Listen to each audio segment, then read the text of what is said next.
we did it again. Verizon was just named America's most reliable network by Root Metrics for the 16th time in a row, proving once again that nobody builds networks like Verizon builds networks. That's why we're building 5G right. That's why there's only one best network, Verizon. Best and most reliable based on Root Metrics reports from second half 2013 to first half 2021 of 3 operators on all network types combined, not specific to 5G networks.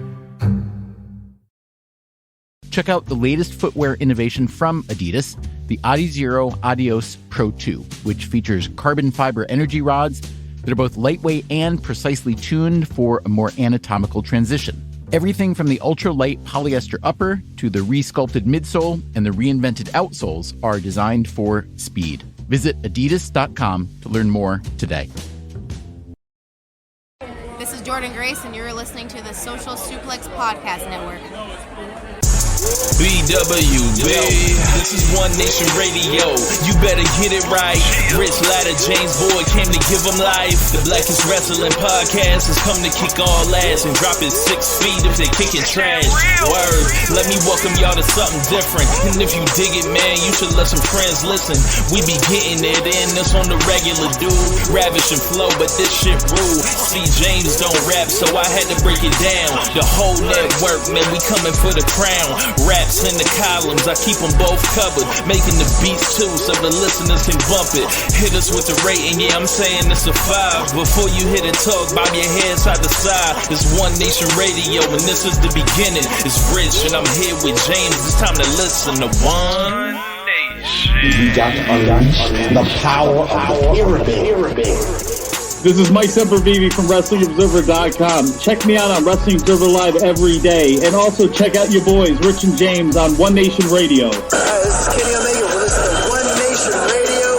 Check it out, guys. These guys know what's up. Big Kenny Omega fans. That's all that counts to me. Goodbye and good night.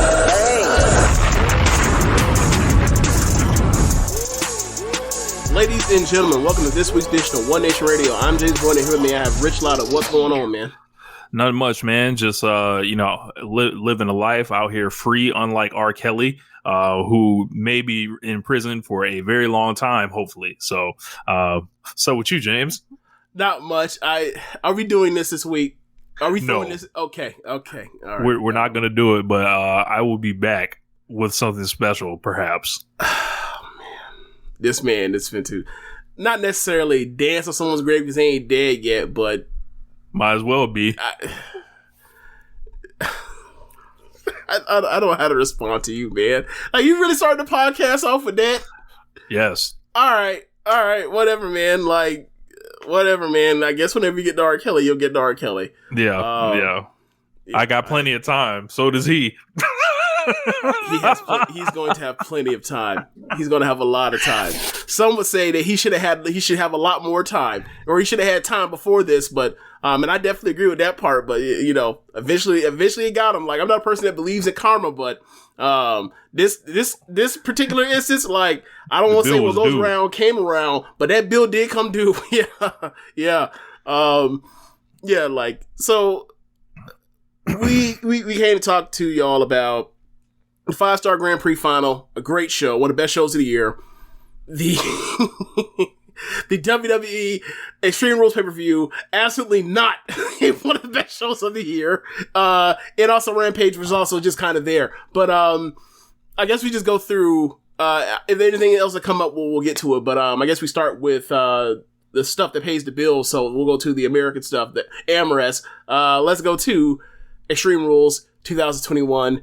A Extreme Rules pay-per-view that had one match that was extreme of any circumstance. It was anything besides a standard tag match or a singles match. This show in general was a show that had just their wrestling for the most part all night, with some small exceptions, like when it ended up, like the last few minutes of the Balor and Roman match outside of the nonsense with Finn Balor out here crumping like he Chris Brown waking up in the Run It video. Woo! Woo! Like he just, I don't know what that was. I'm not going to speak on that. You also had Montez Ford hitting the flip dive with the bad ribs in storyline over the top turnbuckle into the corner onto the Usos before he got finished off. That was also a hot moment of the show.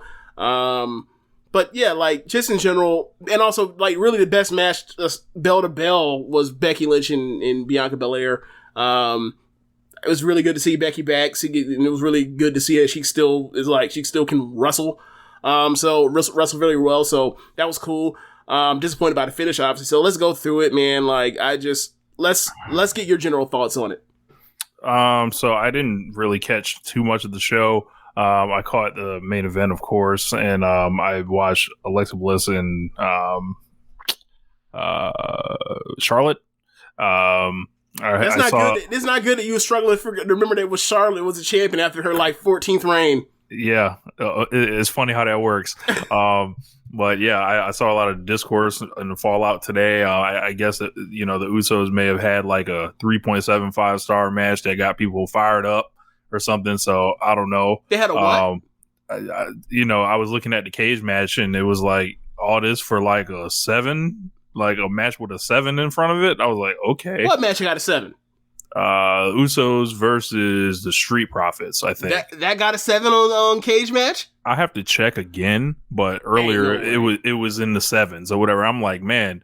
So like it was a whole, once again, the Usos and the Young Bucks thing like broke out, and I find it comical at this point.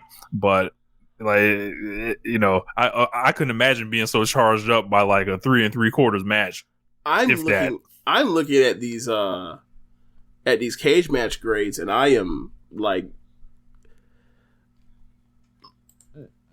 I almost feel like when I talk about Dave Meltzer like overrating AEW matches by like half a star off, like with some regularity, like that's what I'm looking at here. I'm like, I didn't see no 4 3.5 star matches on AEW Extreme Rules. I just didn't. I didn't. I'm sorry, like nah, but. A lot of matches were like some, 3-star level stuff, like 3 flat, that kind of stuff, 3 1/4. Like I think the second best match in the card was probably the Sheamus 3-way with Priest and Jeff Hardy. And that had some moments where of like little small sloppiness, but like overall, like it moved fast. They hit each other. They had some really cool combination offense between all 3 in the ring. But yeah, like the Usos, like. I did not see a great match from them last night. I did not.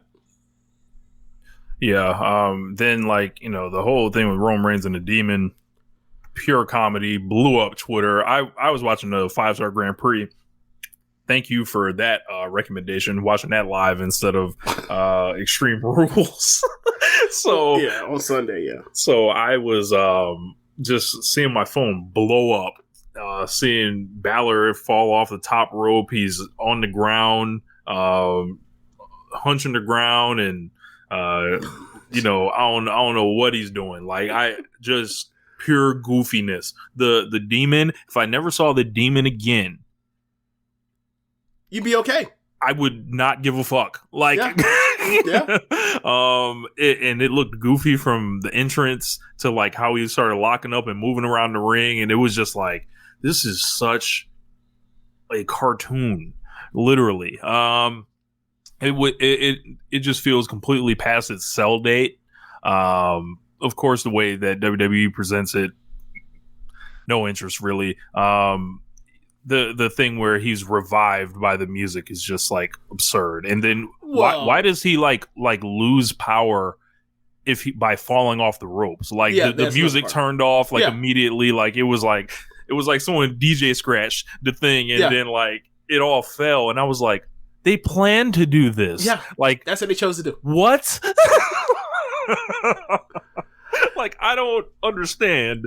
Yeah, like how this was supposed to protect him. No, this man is a geek. Like you murdered his gimmick. I don't ever want to see it again. I never want to see it again in WWE. Yeah, they told me all these years. Yeah, the Demon, like, it never made sense for him not to be the Demon in, like, a title match. So they're like, all right, bring out the Demon now. And I'm like, okay, cool. And then, like, why are they acting like they can't just beat him? Like, right. You know you're not going with him. Right. Like, or you could just not, because you know you're not Or going with book it. him. Don't Not book book the it. Don't book the fucking match. So they did have Balor explain why he has not used the demon in a long time. He did a promo that they played during the video package for the main event where he said, like, I don't choose the demon, the demon chooses me. So it's almost like obviously, I don't want to really go through the comic book stuff. Just real quick. Sorry, Rich, before your eyes glaze over. In Spider-Man, there is a villain that got so popular they turned him into an anti-hero named Venom. Venom is an alien that came from outer space and is a parasite type of thing. It basically attached on to Spider-Man. It gave him an all-black suit. It was one of those popular-looking suits. Spider-Man has a bunch of different suits besides the besides the red and blue one you've seen. Anyway, they made a storyline where it was making him do evil things, and it was basically it was basically fucking with his mind. He didn't know it was actually a sentient thing. He just thought it was a suit, an alien. He thought it was like some alien technology.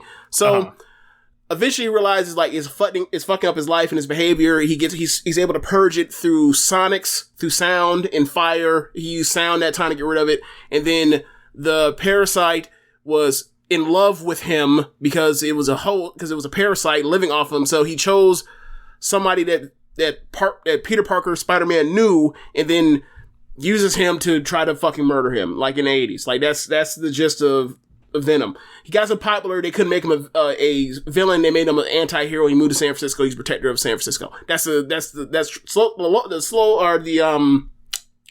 is the most condensed I can make that. Anyway, I'm not going to get into Carnage. They're all saying that, well, he's not really Venom, he's Carnage. Fuck that. Not going into Carnage with Rich. Not doing it. Basically, Rich, so playing off of the parasite demon or the parasite alien thing of I choose who's my host. The host doesn't choose me.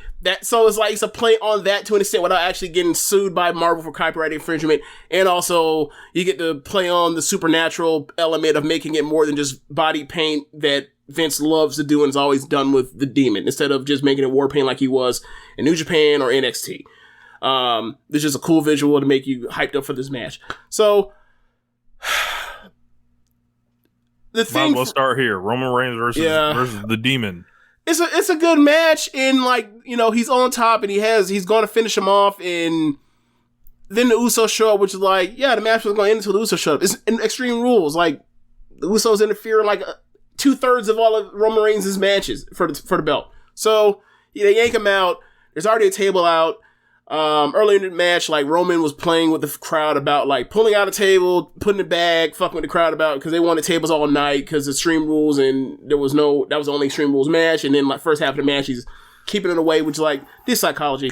So the Usos are going to put Balor through a table. He thwarts them, and then that gave Roman enough time to spear Finn Balor through the scorekeeper's area. And everybody's down. All 4 members that were involved in the wrestling match are down now. And so then all of a sudden, and now you said earlier that like the music played and that's what made him defibrillated. I think what they were going for was he's defibrillated, or the demon is defibrillating Finn because he's dead. And they use the music as a key for the fans in the crowd. So I'm giving it a pass. Like, I wouldn't have done it, but I see what they were going for. So, but, like, that is, like, I don't find that to be a bad thing, but even if it were, that's so far down the list of things they fucked up from this point going after that point in the match. So, right. Balor wakes up, the red Fiend light cuts, or the red Kane/Fiend light comes on. He starts wrecking shop. He's like, and then his music starts playing after the heartbeat, and it's like, I think Brian Alvarez made the joke that it's like New Jack, which I popped when he said that, but I didn't think of it at all, but like, it kind of is, but like, I'm thinking like, oh, he just kicking his ass, and like, I was like, how the hell is he gonna lose? Now, I was thinking that, how is he gonna lose? And then he got Roman laid out again, and has him, on the mat, and Balor gets up on the top rope, and throughout the match, you can see like smoke coming out the ring, you could never figure out for the life of you why smoke was coming from the ring. And then he gets on top rope, and then there's a bunch of smoke. And it's so much smoke, you can't even get the shot of what the hell is going on. But you just know that Balor's was up front there. Row. Huh? You know? Snoop Dogg was front row. I guess so. Willie Nelson, too. Yeah. So he's up there, and it was almost like, in retrospect, looking at it, it was almost like when Vince told Mustafa Ali to go up in Money in the Bank and climb it and just sat there and don't move. Because he got up and he was there for like, it felt like 10 seconds of awkwardness. Yeah. And then, because you can't see him, all you see is his feet on the top rope. Because all the smoke is covering his body. And then you see him, like, the rope collapses, he falls down. And I was like, oh my God, they Big Show, Brock Lesnar rigged this thing to collapse on him. So they zoom in on him, he's selling his leg. And I'm like, but wait, the demon just defibrillated him. Fix his fucking leg. You can't say there's no precedent for this in WWE. I saw Demon Kane snap his leg back in fucking place after he got Pillmanized by Seth Rollins a couple years ago. Just put the shit back together, right? No memory of this. Oh, I remember. Remember, this is right before Seth tore his ACL. Oh wow, yeah. Nothing. The only thing I remember is like the arm. Corporate Kane. I don't know why I'm going back on this, but Corporate Kane was getting title shots because Seth was getting jealous of him, and got to a point to where, like, during some beatdown or whatever else with J&J Security, the belt got out of Seth's possession. Kane picked up the belt. Corporate Kane picked up the belt and went to hand it to Seth. Seth freaked out because Seth being paranoid that Kane was trying to get a title shot or take the belt from him. They whooped his ass and then they Pillmanized him. So they put him in the ambulance after that post-match, after the beatdown, and they went to take him off with a broken leg. And the next thing you know, the ambulance is going to the medical emergency center, or whatever the fuck they call it, instead of hospital. And it goes up like halfway out of the arena, and then it stops in its track. All of a sudden, like the back panels go bright red. He opens it. I think the crack smoke as he comes out, billows out as he opens it. And Kane is in the shit. He's in his gimmick. All of a sudden, he has the mask on, and he starts limping back into the arena while Seth is being, it's like an end of the show beatdown. It's all like some long 15-minute thing. So as Seth is talking shit as it's happening, as he's getting hauled off, and then Kane is, in the mask, trying to walk back, and he's limping, and all of a sudden he says, fuck this. And he literally stomps his foot into the concrete, and you hear the effect of a bone breaking, like he snapped it back into place. And then he came out and attacked and laid out Seth at the end of it. Maybe Balor's a different form of demon, that he doesn't have that ability. If he can defibrillate his heart, he can inject the spike to where that man don't even have to acknowledge what happened to his knee. But he sat there, grabbed his knee, got up, got speared, and got sent the fuck home. And then before they even got off air, they couldn't even say about, damn, he got, it's a malfunction or whatever else from the ring. Like, this dude, if this was a shoot fight or whatever else, would be, obviously, this be ruled a no contest and it'd be another match or whatever else, or he was shot some bail, so he's doing another title shot. They said, no.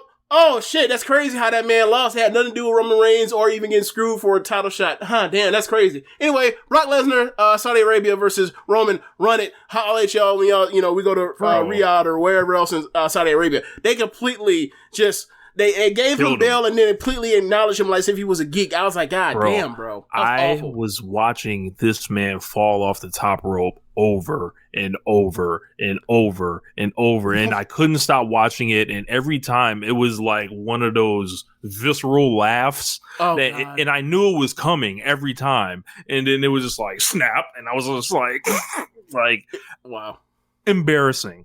They chose to do this. Never forget this, people.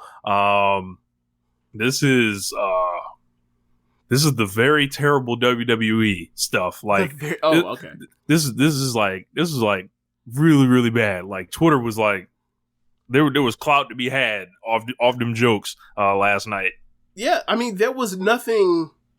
Like, the part that's really frustrating is like the last two matches were the only matches that, like, someone could say, like, in a traditional sense, were like really good, classic WWE matches, right? whether it was the Bianca and Bailey Becky match or the main event, right? Because of Extreme Rules, there's a lot of gimmick matches, main events, pay-per-view matches in WWE history. And this was like, it got cooking. It legitimately got cooking towards the end. And then that happened, and just like, so what did we actually watch here today? Like, it's like, what? why did this happen? Like, I know that the Saudi Arabia pay-per-view is supposed to be like the real big pay-per-view for this month or this time of the year, but if you're gonna put it on, you may as well fucking entertain us with some really good wrestling, right? Like, I wouldn't say that the wrestling was bad, but I wouldn't say it was good either for 3 hours. So we got a couple questions. So Muzza says, when is the Demon going to be under the power of Alexa Bliss? I don't know, but isn't it like 3:30 over there? Muzza never sleeps. I can relate. Yeah, Zach says, with all this Finn Balor demon lore, have we returned to the new generation? Well, I'll tell you, everything WWE's doing right now is designed to go back to like 1995 right now. If you look at NXT 2.0 and all this stuff with the big guys that they want and no independence and, do they realize that like lots of talking? Do they realize like squashes?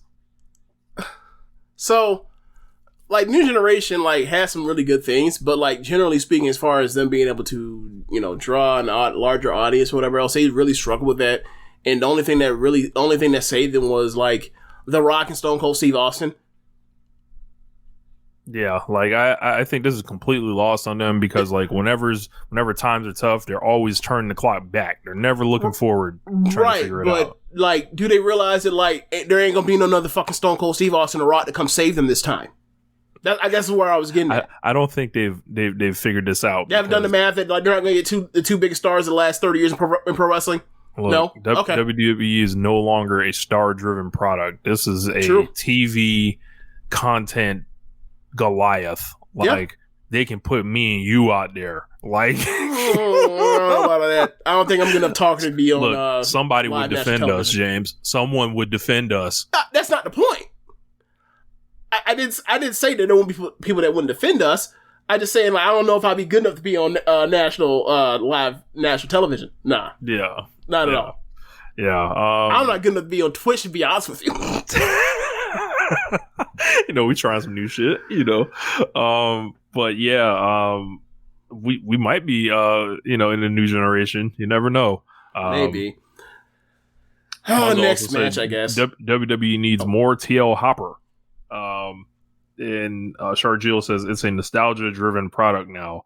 The next main event is Brock Lesnar versus Roman Reigns, and they've been running that one for years now. Yeah. It's been that way for a decade. It's been a nostalgia product for like a decade. Like, we're talking like WrestleMania 29 overrun with like motherfuckers coming back. 28 motherfuckers coming back. Rich, they brought back Bret Hart in 2010. Yeah. To wrestle. Yes. So it's been longer than a decade. Yeah. Like, and even if you want to say Bret don't count, then like, all right, go to WrestleMania 28 for the main event is Rock versus Cena. And then Jericho comes back for CM Punk. Yep. And then the end of an era with Triple H and Shawn Michaels as special guest ref and The Undertaker. Like, so yeah. We're about a decade into bringing back people for show. Like, yeah, definitely and surviving off nostalgia. Definitely. Yeah, like and you would think this is their advantage, like the legacy stuff, like them having the time slots that they've had for years and years and years, like especially like when it comes to Raw. So like for AEW even being striking distance of Raw is a huge accomplishment. So it isn't an accomplishment. Isn't really more of an indictment of WWE just like running off everybody. I mean, it makes WWE look like they're not as ahead of everyone else as they thought. To like advertising and stuff, but like I just mean like me personally, like I don't know how someone is not like, let's say, a new wrestling fan, and they just decide to start watching wrestling, and they tune in for Dynamite, and then they tune in for SmackDown, and then they tune in for Rampage, and they tune in for Raw, and then they come to the conclusion after like 3 hours a week of Dynamite and Rampage, and then after the 5 hours of Raw and SmackDown, they come to the conclusion they're like, yeah, like it's WWE's really ran as well as AEW. Like I fathom the thing how you can even come to that conclusion. Like everything is a snow globe getting shaken up every 3 weeks. Mm-hmm. Like nothing makes sense. Nothing, like the wins and losses rarely ever matter. Like, and then even how you get the wins and losses don't even like pay off. Like what happens? Like we'll get to it in the opener of this, but like Bobby Lashley got pinned by Big E, and then after Bobby Lashley got pinned by Big E to lose the title, and he gets a rematch. And then they did a DQ, and then he got another match after. So, which I don't know if this happened today. You talking about today's happened? Yes. Of course. So, like, okay. There's a cage hanging over the ring. So they did a DQ in the opener, and then ran it back. We send you out there twice. Like, bro, like when they get their mind set on like approaching these shows a certain way, like it all defaults to that. It's like, well, what are we gonna do next week that gets cut off in the first segment that we do at the end of the show? It's like they just completely changed their philosophy, like based on the day. Remember when they what year was it when they kept like restarting matches so they wouldn't go to commercial break or go through commercial breaks? Remember that? Yes. The JML says it's both in regards to like the AEW it being impressive, and then the nostalgia. That's true. I was more making a point of saying like I think one is more of WWE is like it as a TV show is a mess to watch than AEW is like some transcendent television. I don't believe that there's any professional wrestling that is actually like some, the best TV in the world, like, of the year. I just don't think that in general. So Muzza just put something in the comments. Ronda Rousey announces the birth of her daughter, La'Akia Makapuao Kalanipo Brown. This is one. Yes. I mean, look, you can name a child whatever you want to. I don't get it. It ain't for you to get. Like I'm not. Let's see. Well, they say Ronda's like, Ronda's like of the culture. So maybe this is her tapping into the roots of what culture that she's. Well, goddamn, you finna start that bullshit. Like, what was I'm trying to find. Like, do you send me it? Because I want to see the name. Okay, I will take a snippet and send this to you because it looks so quite let's get difficult. Let's get to the rest of the show. The semi-main event: Becky Lynch versus Bianca Belair for the SmackDown Women's title. Becky comes out, her hair.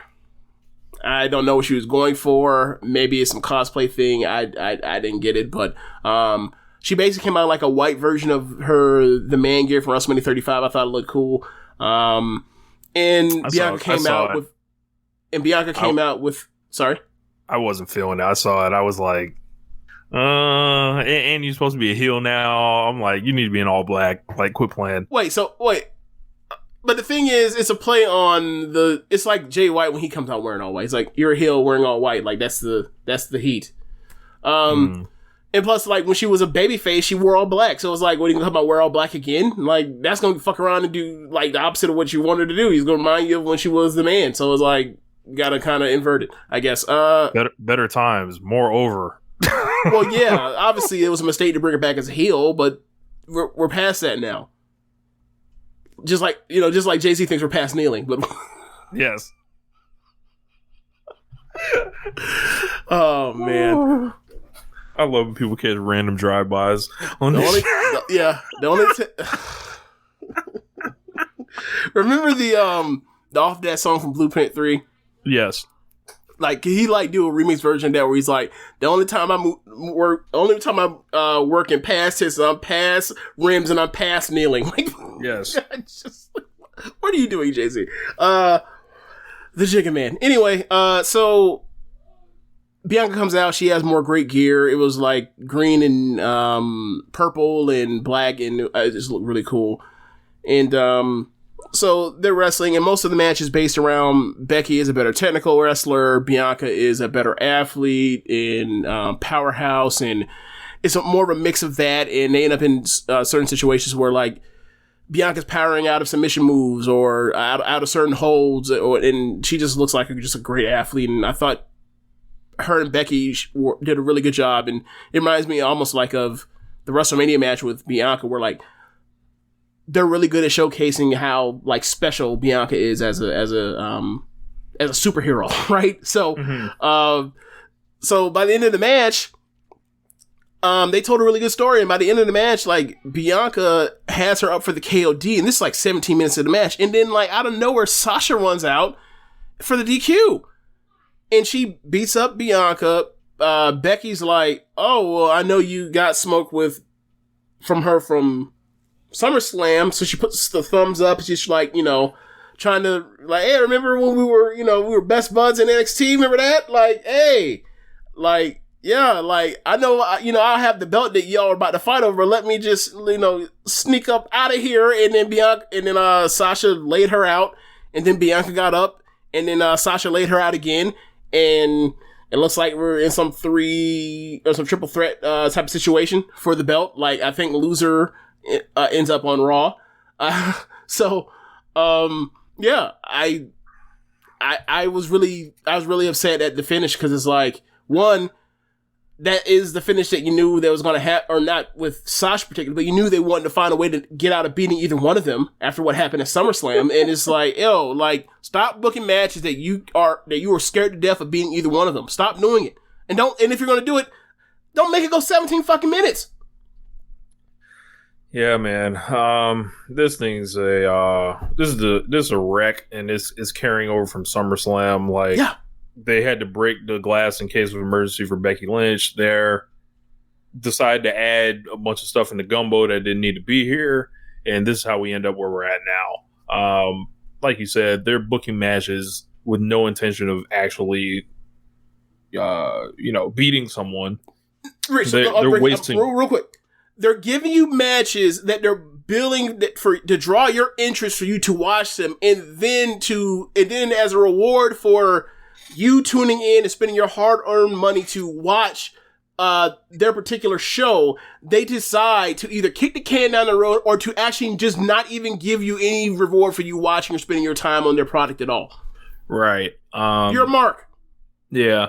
Like, and this is why I think they're going to fall behind. Like, and I'm looking at it like, the DQs, and like, you're wasting all this TV time. You embarrass Bianca in her hometown the other week. You do all this other shit, and you come to the pay-per-view, and this is what you have laid out.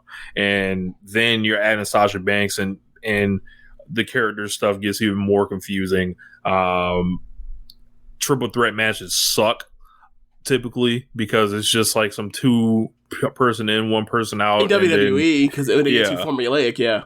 Yeah.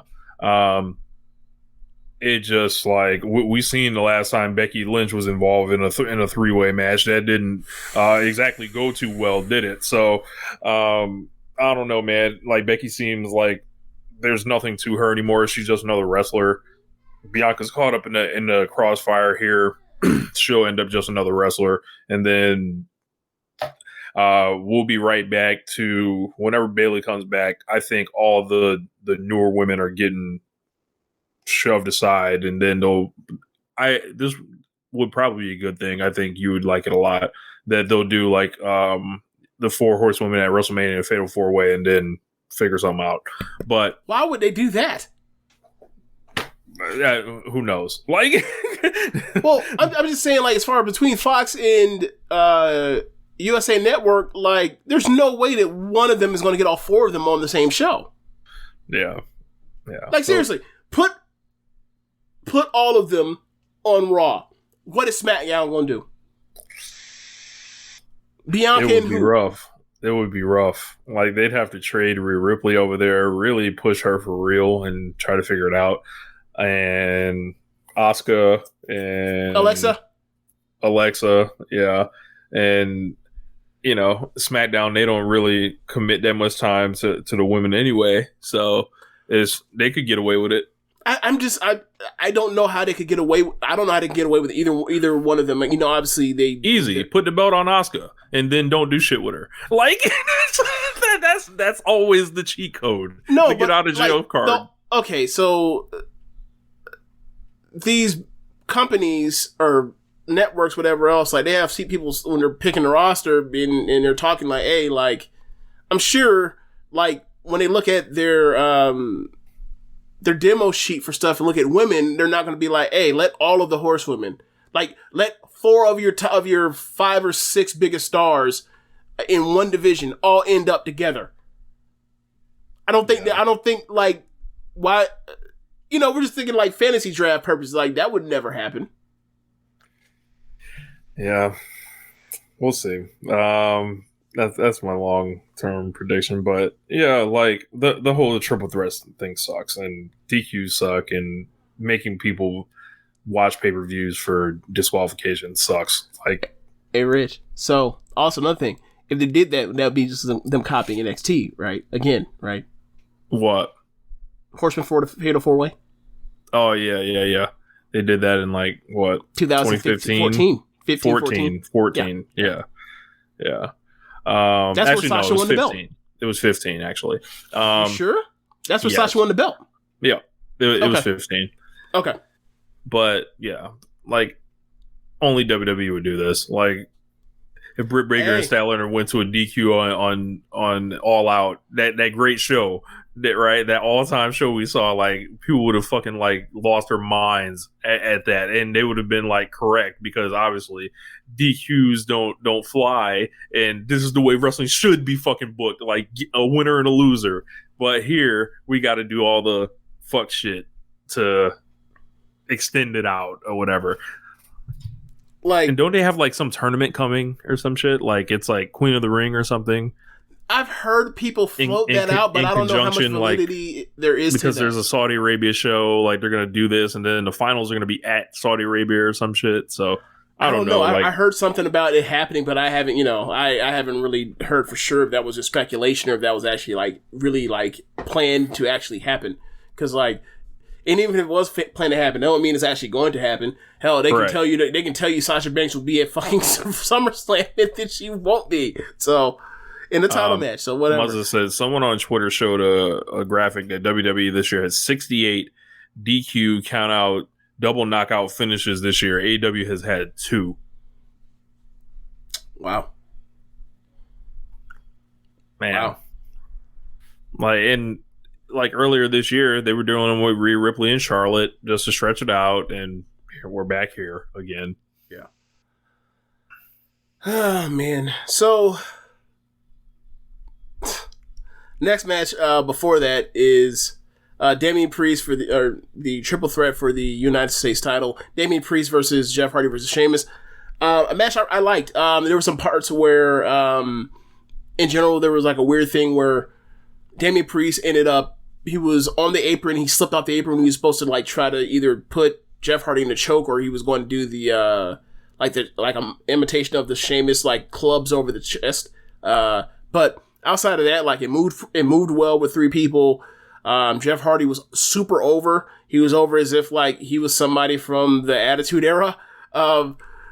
The Jeff Hardy, I don't know what's gonna happen, but he's always gonna be over wherever he goes. I don't know what it is about him, but he's just always over. People really like that dude. But anyway, like there was some really cool things. I always liked Jeff Hardy, but like I don't know, like he got some connection with him. Yeah.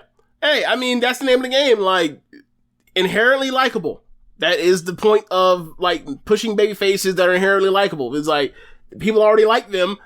All you gotta do is do a little bit more, and boom, you're there. But like when you pick and choose and you don't give a fuck what the fans want, this is what you get as a professional wrestling company. So Jeff Hardy, man, he's skating on everything. He ain't reliable. I'm not saying he's reliable. I'm not saying reliable. Like he does things that are like Future once said, you do what you want when you popping. Like, that man is clearly displayed unlikable tendencies and characteristics. So I won't say what I don't they know are. why you talking in code about drunk are. driving. He's a drunk driver. Yeah. You know, he's a scumbag pretty much. So that's, you know. Yeah. But yeah. So but they like him. So fuck it. Look, I can't explain it. Look, every single week, I hear motherfuckers singing Judas at the top of their lungs every single week. Guess who else caught a DUI before? The Ayatollah of rock and roll. Like, I can't explain it, man. The Usos always gonna be over. Usos be getting them shits every other year. It seems like they one or the other of, especially I can't remember which one's the one that's the worst. They pass some shits off like Jadakiss and Styles P. And then they talk about it on their storylines. Remember when Cena made jokes about that shit? And then they high five. Like, haha, that's funny. You're a danger to the fucking public. Fuck out of here. Muzza. Jeff Hardy versus Jimmy Uso. Loser loses their driver's license match. I don't care. What is that gonna stop him from driving? No. Right. like Jeff will blow like a 0.8 and shit. Point, like you can't survive with a 0.8. You'll fucking die. Come on, man. Like, no, he was blowing I think one of the last ones. That lets you know he blew like a 0.24 or something. I was like, yo, 0.24 is like. You know what kind of like alcohol tolerance you had to build up to be able to do that, and then like not be able to function a car and turn it on, let alone, you know, whatever, man. Like WWE, people give, you know, their creative sucks, but like as a company over the years, they have paid for a lot of people's rehab, and Jeff Hardy is definitely one of them, and the Usos have definitely been two people that they have offered that to. So. You know, we give them a lot of shit and we're giving them a lot of shit for the show, but like they've had some knuckleheads and fuck ups that they've had on the roster, and they have paid for them to take their ass to try to get professional help and help their problems. Like, and I think that's good for them that they've done that, but it just stinks that like they seem to have not learned their lesson. Those two in particular. So anyway, drive by. Yeah. That lets you know how exciting this show was. So, like I said, the triple threat match for the United States title, it was good. I would even say very good. I definitely something I would nominate as a 3.5 star or higher type of thing. And then at the end, like Jeff Hardy ends up in typical WWE triple threat fashion. Jeff ends up having Damian Priest beat, and then Priest ends up rolling out. I'm sorry. Sheamus was basically beating up Jeff Hardy, and then he got rolled up from behind with a schoolboy by Damian Priest, got the win, and then him and Jeff Hardy ended up like shaking hands. Like I don't know what's next for Damian Priest, but he needs to get away from Sheamus. They've done it a lot. Their matches are good. I like their matches, but like I feel like they've done a lot in, you know, hopefully when the draft happens, they will bring in new people for him to fight in that kind of tier and range. Like I would love to see with McIntyre, but like they did that a couple times already. It seems as if McIntyre would be on the move, but we'll see. But like they're pushing him. They're not fucking him up. They like him. He works hard. He has good matches. So like he's one of the few people to worry about on the show, on this card, or on these rosters. So like I saw Drew McIntyre wasn't on the show, and I was sad. Same here, especially after you see this pay-per-view unfold, and you're just like, you couldn't have added no Drew McIntyre to this to help save his Cameron at this point. Like on when Dame Dash talking about he thought Kanye was a whack rapper, and he was thinking like, damn bro, these beats hot, like this shit ain't whack, like. Hey man, like maybe we could put Cam on the album to save, like on every song and to save the album. Like Drew McIntyre is Cameron back, 15, 16, 17 years ago, and he needs to be on every pay-per-view to try to save the pay-per-view. They did not do that, and look what happened to the pay-per-view. Learn the lesson. Never not come out the house without Drew McIntyre and also a thick coat for the Chicago winter. Yes. So next match, we'll get to one of the few matches you watch on here. The Raw Women's title match, Charlotte Flair versus Alexa Bliss. This match was mid. It was there. I don't know what you want to tell you. It feels like a match that they have done with each other since 2015. Because remember, these people trained together. Like, these were people that came from the same camp, essentially. 2014 NXT. These are all the same little reversals out of the turnbuckle spots. I appreciated like neither one of their like turnbuckle trauma spots like led to a near fall or a finish. I appreciate that because remember those old pay-per-views when like every women's match seemed to end off with someone like heads going to a turnbuckle. I'm like, why are y'all heads different from the dudes' heads? Like, right. I didn't understand it, and I don't know. It was like, remember how Rey Mysterio would like do the move, the Hurricane Rana, and then people would fall in the middle of the ropes, but like no one ever falls near the ropes ever, aside from when Rey does it. It was like the women's version of that. Like no one takes a second turnbuckle or the bottom one anytime except them. Except when Bayley or Charlotte's in the fucking ring or Alexa Bliss, and then it's definitely finna happen. Right. I like Charlotte's gear. I noticed on Alexa's gear, instead of hurt and heal, it said pain and play. I'm sorry, it said what? It said pain and play instead of hurt and heal, like the shit that was written on there. This is that more her like speaking in code to her fan base? Nah, it's literally the import of the Bray Wyatt thing, but they didn't want to write hurt and heal, so they had to give her own version of it. Yes, I know you want to look. I know you want to make the joke, about these sickos out here. Yeah. I do. But yeah, I don't think it was necessarily meant to capture the sickos, but hey, if the shoe fits, yeah, man, this was just like I come off watching Momo versus Syuri, so this was funny, and it was just like they were popping the crowd, but I'm like, crowd don't know better. No different. It seems like they popped them a couple times on a couple of the near falls at the end. At the end, the crowd got into it a little bit. Yeah, they did at the end, but like most of the match was like, okay. As much as they could for somebody in their hometown, you would think they would be going a little bit crazier, but they weren't. Charlotte, I was counting on a title change until I found out Alexa was at home. That was like, oh, she's losing. And this was a 100% destruction of the gimmick. Charlotte beats her clean. She grabs the doll. She throws it in her face. Yes. She does a Van Daminator with the doll. She walks the dog with her. She grabs the doll. She rips it apart with her bare fucking hands. Alexa jumps her in rage. Charlotte thwarts her and then whoops her ass again, and then walks off. And then Alexa's there picking a piece of the fucking doll and then crying for minutes on end. For 3 whole minutes in like 3 seconds, and then there's like a white Alka-Seltzer thing in her mouth, and you can clearly see it. And I'm like, what is this supposed to be?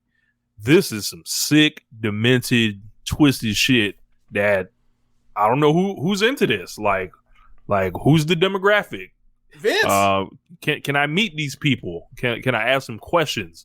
Can we make sure they're not around children? Like, it's it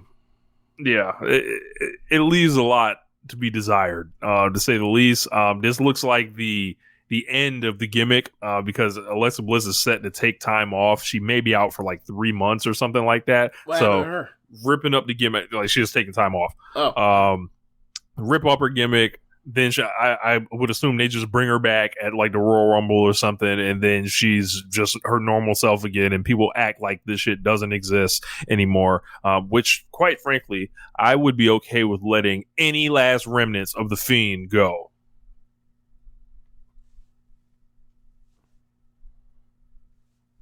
I'm with you. it sucked. Like the Fiend has sucked in lots of people, lots of The matches. Fiend has broke into the women's division.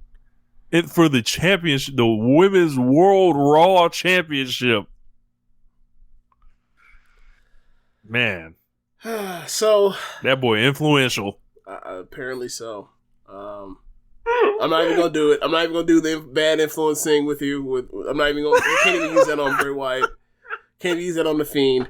Nope. But yeah, so like if the objective, like if Jim Cornette was still in WWE creative, and this whole layout of what this match was said to him, he would have reacted in much the same way that like when he found out Luger wasn't going to win the title.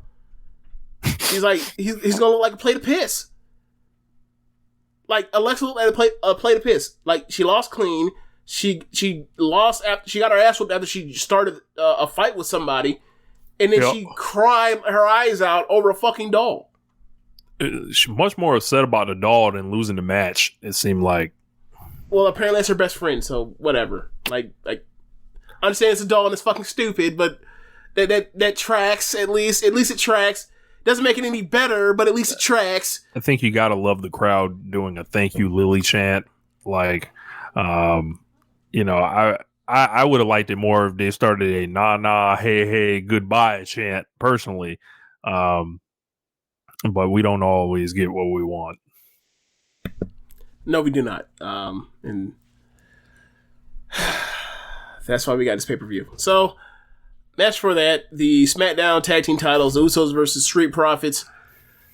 It was a match that felt like it was just there. It had a decent story. Apparently, Roman Reigns beat up Montez Ford, and beat up his ribs. So he came into the ring, came to the match with like taped up ribs, and they took the tape off it during the match, worked over his ribs, beat him up sometimes, and he was selling really well at times. But the match was just kind of slow.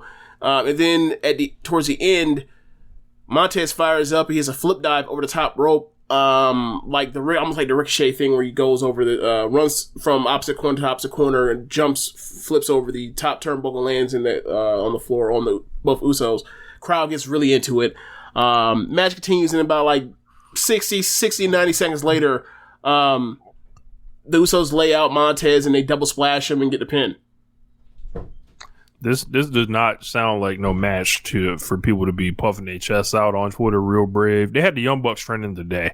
What? I don't know what's broken inside y'all. Like to where like I had a conversation before, and someone was trying to tell me about what Kenny Omega was or was not. One thing I told him was he's a lightning rod. He's a person like that everyone compares anyone to. Like he's always in like the name. His name is always in someone's mouth, regardless like performance, whatever. It's the same thing with the Bucks. It's like imagine saying this shit about the Young Bucks this year alone. Like what? Like I don't know, man. Like stop the cap. I don't know. Like I like both of them. If you ask me whose matches I prefer in the general, I like the Usos style more than I like the Young Bucks. I think the Young Bucks at times, I'm not even gonna go over the Young Bucks Usos thing again. I'm fucking tired of it. But like, yeah, I'm tired of it because, man, and I think the narratives are lazy, like very lazy. Because I'm like, well, what do you mean by style? Because like the Young Bucks can wrestle Southern style, they can wrestle modern indie style, they can have a bloodbath war with you, they can retire a bitch and fight you. Yeah, they'll fight Eddie Kingston or John Moxley or anything like that. They're good storytellers. I think the thing for me when I talk about their style in general, I'm talking like when you think of a normal Young Bucks match, you're thinking of a bunch of coordinated stuff that feels to me at times like it's in like third gear. So it feels in a way like they would be the perfect WWE tag team wrestlers because like the matches seem like perfectly like manicured and like almost have no grit to them as far as like it almost feels like if something gets fucked up, like if somebody misses a dive, like it could fuck up like the next 3 minutes of a match in the Young Bucks match. It just happens that like they don't like go all out. But they don't. I'm getting to my point. then the reason that doesn't happen is because like they don't like showcase how athletic they actually are. Like, for example, you look at the Nick Jackson and Phoenix match and you watch them wrestle, like Nick Jackson is doing things in that ring with Phoenix that like when I watch him in a Young Bucks match, I almost see him like wrestling slower at a slower speed than that. And like, I don't know, like their matches just feel like, I guess I don't want to say too fake because it's all fake, right? But it feels like super choreographed. But like they're incredible, so who gives a fuck? But I think for a lot of people that hangs up on them when they're like they watch these matches, right? And there's like, oh well, like it almost like a gymnastic routine almost. And I'm like, well, yeah, like they're white guys doing lucha. Like what's not clicking for y'all? Like is it problem? Is it because they're white? Y'all don't think that they're like white guys doing lucha? Because like they are. Like just accept it as it's lucha and move on. Like that's how I do. My mind is like whatever. Like it looks how it looks like. It's just lucha, and I just move on from there, and I can accept it and enjoy it. But like people don't make that. I'm like, imagine saying these things 2 weeks after that cage match, which had minimal flying in it. They had one big dive, and it was from Phoenix, and it was a high cross. It was a bloodbath war. This isn't a thing when people talk about this stuff. This isn't a thing about like whether or not they had an all-time great match or not. Like people like what they like. Like, for example, I enjoy watching. I enjoy watching Rasheed Wallace more than Shaq. It doesn't mean that Rasheed Wallace is better than Shaq. You know what I mean? Yeah. Like that's what it comes down to. This is not their argument, though. Like, and I think it is. I think it is. Like, we don't like the Young Bucks. They have these goofy matches. Like, they have these critically acclaimed matches that there are people watching. It's like, it's good. It's like when, for example, last week we just had the conversation with Rob. Like, Rob acknowledged they're good, but he's like, that's not my preference. And it's like, I can understand it. I think they're wrong. In comparison to the Usos, like I think the Young Bucks have 1,000 more, not 1,000. That's unfair. Let's say 100 more great matches. Than, I would feel really bad. They have 100 more great pay-per-view great matches than the Usos do. So it's like if you want to argue about who's better, like this is fucking stupid. Like you have your preference. I would feel really but, like, bad. Don't make your preference be like they're better because you can't really say that if you've paid any attention. I was going to say, like, I would feel really bad if I was trying to make a case why someone is better than the Young Bucks and I couldn't use the matches. Like, what are we doing here? Like, I think it's stupid too, and I think it's exhausting. And it's like, look, man, like, and it's also like, we don't know what these other two people, we don't know what these four members would do in different wrestling promotions than the ones they've been in. Like, and even if it was, like, I still think the Young Bucks would have better matches. So it's like, whatever. Do I think they'd be having, like, match of the year contenders in WWE? Absolutely not. But they would still have a higher frequency of great matches in WWE than the Young Bucks. I'm sorry, than the Usos. Yeah. It's fine. Like, it's fine. It's fine. Yeah. I think people just need to update what they're talking about, personally. Or we just ignore them. Yeah, like this is something we don't have to participate in. You don't have to participate in it on Twitter. I promise you. I did not. I looked at it like it's stupid. It's like whatever, man. Like they're both great teams. They're the best. They're two of the best tag teams of the era. One is better than the other. I like I don't really have to make a compare. I don't want to make this comparison, but like I don't want to make like a LeBron to the DeMar DeRozan type of comparison. It's like what's the point? Like they're both great. Comparing them then becomes like not really a waste of time because one is way up here, the other one is not on that level. And like the Young Bucks have positioned themselves to have a slew of great matches with a slew of the best tag teams you've ever seen. And pretty much outside of anyone that hasn't been in WWE, they've had great tag team matches by pretty much everybody that's not like in Japan. They went about their careers to do this, and it ended up working out and paying off for them. Where like they're EVPs of the number 2 wrestling promotion in America. Usos didn't do that. Man, yeah,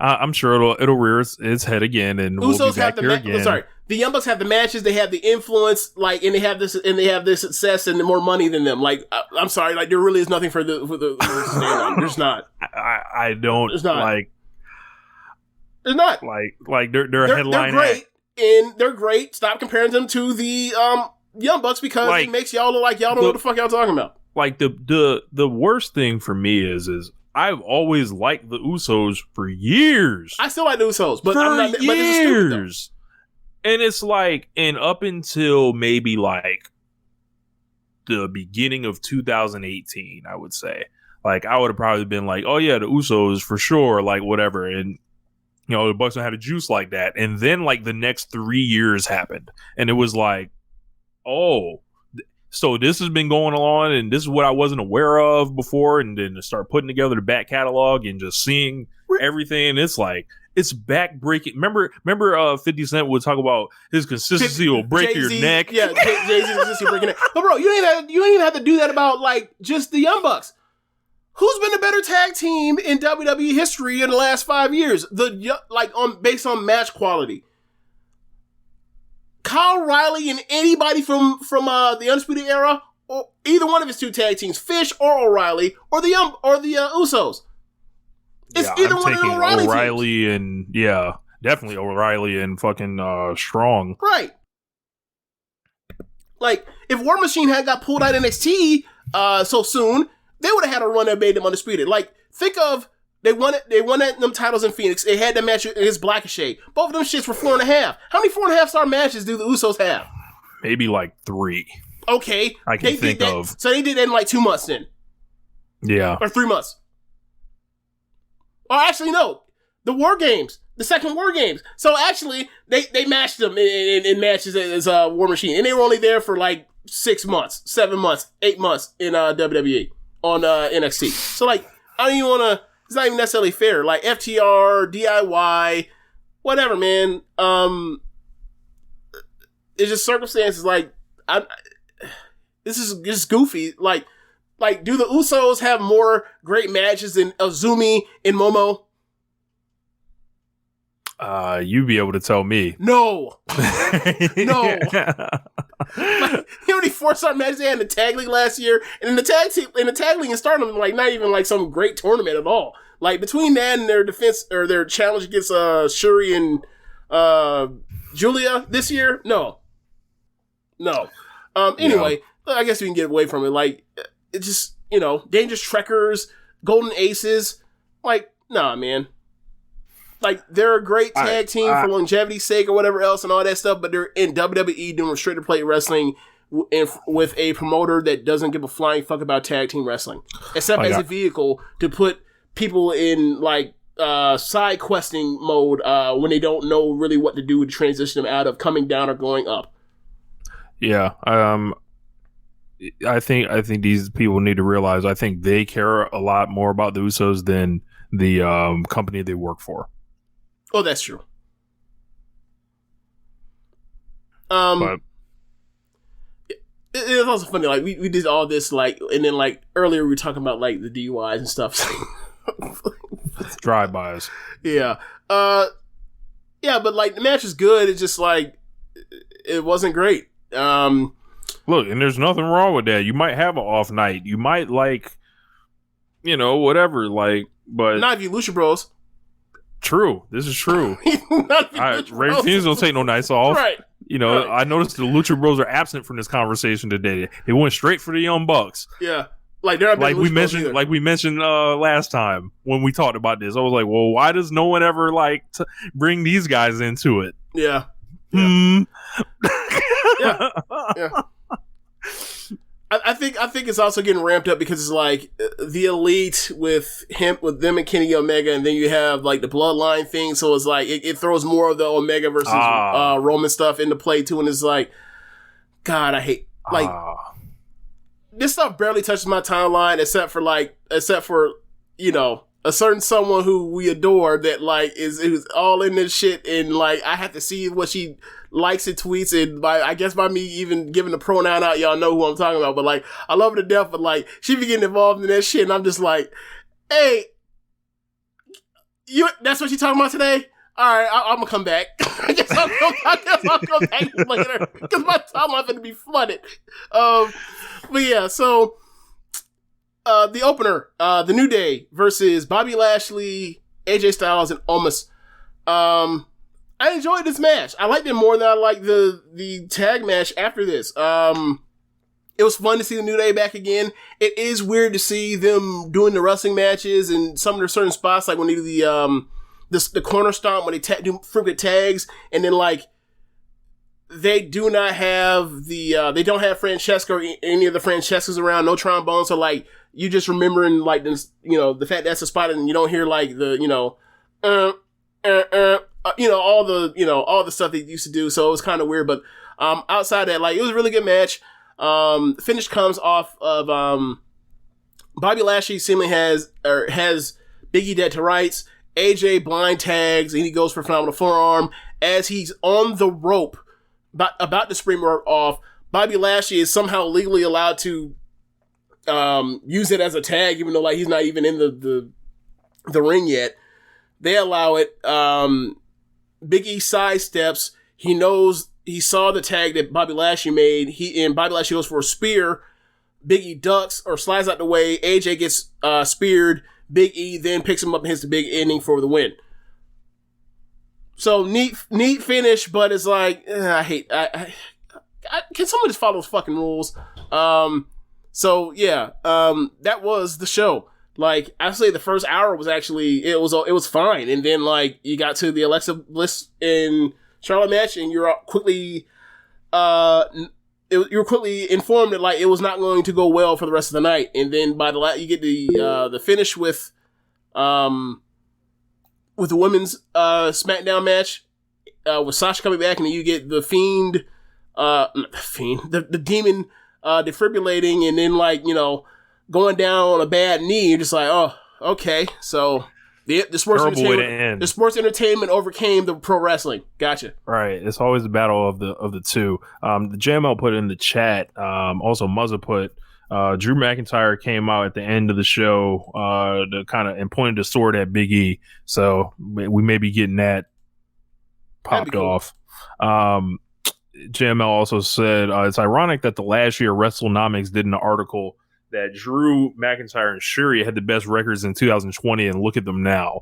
I sent a link to you with that in the Google Meet chat here, and it's pretty interesting. I guess the ELO 500 is a data-driven approach to rank 15,000 wrestlers from 2020. This looks very interesting. Total stat geek shit. So I'll go through the top 10. So we've got Takushi Haruka from Ice Ribbon. Number 9, Saki Akai from DDT. Number 8, Roman Reigns. 7, Jon Moxley. 6, Shingo. 5, Sonata. 4, Will Ospreay. 3, Heavy Metal from Real Canadian Wrestling. Syuri, and then Drew McIntyre. Yeah, real quick. Number 10, you said Takushi. It's Sakushi. Gotta eat the T. Yep. Sakushi's. I know Sakushi because she wrestles in Seedling at times in like high speed matches where like she suckers Natsuki Tayo into like being an evil ref for her. Got you. Yeah. So that's me. But yeah. Saki Akai is 9. That's hilarious. They do treat her like she's the fucking god of Joshi Pro Wrestling at Tokyo Joshi Pro. Like they treat her like she's Brock Lesnar almost. Rich. It's funny because she's like 5'10". She's like a skinny model. Yeah. That's funny that she's 9 though. So I don't know what I'm supposed to really looking at. Like what? So, do you know the gist of what this is or no? Okay, so we just brought it up. Just all right. You want me to read it, or you want me to just look at it, or what do you want to do? We can just plug it. Okay, all right. Y'all check it out. I'll look at it later. Check it out. JML put it in the comments in the Twitch chat. So, Ishiko's 29 or 28. Jaguar Yakota's on here at 34. That's hilarious. She's still in the business? Yeah, she wrestles part time in or I guess not part time. I see 29 matches. She wrestles in Diana. like where Syuri used to wrestle, or Syuri. You know, I used to talk about she wrestled on the Hole in the Wall promotion. Well, there you go. Asha Kong, 32 matches, just hanging on. 37. Yeah, Cody's at 39. Rika Tatsumi for Tokyo Pro is 42. Pete Dunne is 47. That's funny. Asuka's 52. Becky Lynch 53. Okay. I have to look at this. I'm gonna look at this. This. Chloe here with Cross Country Mortgage. Against all odds, CCM has just closed the Garcia's dream home in 21 days. I was able to speak with their top loan officer before they went into the locker room, and he said it was a matter of dedication. Ultimately, they leaned on their experience as a team. They've been here before. They've done all types of loans. Simply put, CCM loan officers know how to close as a team for your dream home. Cross Country Mortgage is dedicated to getting it done. Back to you in the studio. Cross Country Mortgage, LLC, NMLS 3029, www.nmlsconsumeraccess.org. Equal housing opportunity. Check out the latest footwear innovation from Adidas, the Adizero Adios Pro 2, which features carbon fiber energy rods that are both lightweight and precisely tuned for a more anatomical transition. Everything from the ultra-light polyester upper to the resculpted midsole and the reinvented outsoles are designed for speed. Visit adidas.com to learn more today. So we had AEW Rampage Friday night. All right, show. Wasn't like that first hour was a lot better than the second. I liked the and it was weird. It was just like the matches. Like I liked the 8-man tag and I liked the lights out match, but like in the women's match wasn't even really that long, but it was just boring. And I don't know. It was just like it was tough that 11 to 12 at night. That was the problem, I think. I mean, you could say that, but Rich, I watched that today, like about an hour before we started this show, and it was tough for me to watch with no commercials, and it's only a hour and a half watch. So imagine. So I can't even imagine what y'all were going through while I was asleep getting ready for the Stardom pay-per-view at 4 a.m. It was a lot of looking at the phone from like after the like that 8-man tag was like a jolt of energy. Then like Penelope Ford and Anna Jay are in there just on the phone. Then like they start the lights out match and they're doing all the brawling. I'm just on the phone. And then Homicide comes out. I wake up. I'm like, oh, okay, cool. And then I don't really know too much about Homicide, but legend of the area, everyone lost their shit for him. Mm-hmm. So that obviously helped the crowd. But I guess we can just go through it. CM Punk returns to his first match on television. He's fighting Powerhouse Hobbs. Thought this was okay. Would probably go like 3.5 on it. I think Hobbs has a long way to go. They clearly like him. They, like Punk did some creative spots with him, letting him reverse out of the GTS into that spine buster. That spine buster he does. He almost died from off a Frankensteiner. A seated run off the top rope where his foot like slipped, and luckily that man is swole with and all that clanging and banging paid off, because if he didn't have shoulders the size that he had him at, he'd land on the side of his head. Yeah, it'd been bad. Yep. So this is like he was number 2 in the rankings. This is like his loss to kind of knock him back a little bit. Punk gets another win.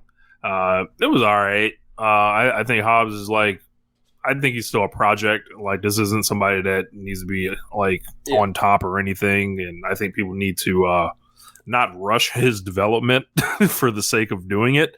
But I think there's something there with him. Like, there's no reason he can't be in the big man camp with Wardlow and figuring it out. Yeah. I think he has future TNT champion written all over him, and maybe in the future, and maybe there's more. Maybe the ceiling's even higher than that. But I think that's where he's tracking at right now. Like somebody that's going to be on the card over the next few months. He's going to have good match. He's going to look impressive. He's going to be beating geeks and beating prelim type guys, and then he's going to start going against some of the mid card, and we'll see where he fares in the mid card and what he in programs that he has from there. I don't know, man. I think they need to need to think of scrapping Team Taz, but who knows? Do you think that's helping Ricky Starks? I think Ricky Starks is just hurt, and and once like his neck situation is figured out, I think it would help him to have a unit around him, or at least to have Hobbs watching his back for sure. Okay. Sending him out there on his own, like we already kind of got MJF, so I don't know. MJF got like, okay, so you say that, but then it's like if he has Hobbs with him, then that's more or less like the Wardlow MJF dynamic that makes it even more that it's a similar thing. I've never even thought of them as the same type of people. Like I think that Ricky Stark's a bit how do I say this? Swaggier. He's a lot more like a cool heel than the MJF will ever be. Yeah. Definitely, that's for sure. Yeah. So I just never really thought of the comparison before, but could be, yeah. I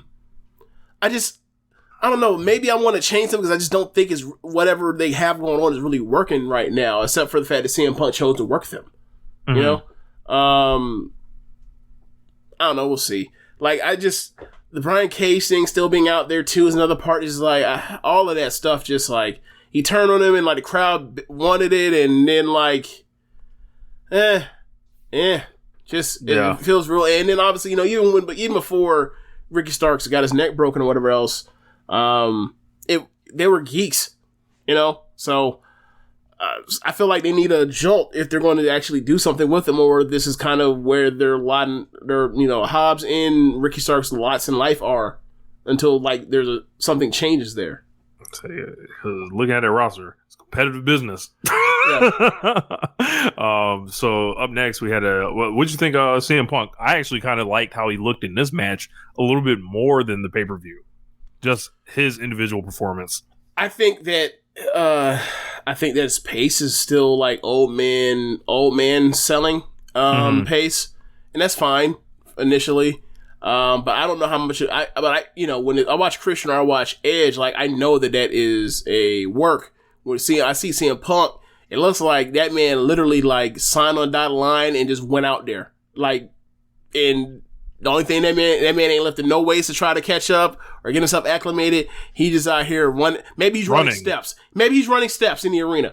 But like, I think that's what he's doing. That man needs to start hitting some of the air squats, or start doing, you know, some Bulgarian squats, or get one of those one of those thigh bands or whatever else and go to work, because it looks like his legs are almost not underneath him, especially at the start of that match. Like, he looked like, I don't know if it's because of the size difference or whatever, but he looked kind of goofy trying to, like, calf kick Hobbs at points or whatever. Mm-hmm. It's like, bro, like, why are you throwing kicks like that? Why do they look like that? You trained in UFC. Why do your kicks look that bad? Bro, when he was walking to the ring, like, he was doing, like, this little, like, I don't know if he was hobbling or whatever, but, you know, like, how Kevin Nash used to walk. Like, really? You like there's like a quad? Like, there's like there's something weird going on with his gait right now. Okay. Yeah. I would encourage people to watch that. And the first thing I saw, like, I noticed that from his first match with Darby. I was like, he needs to work on his lower body.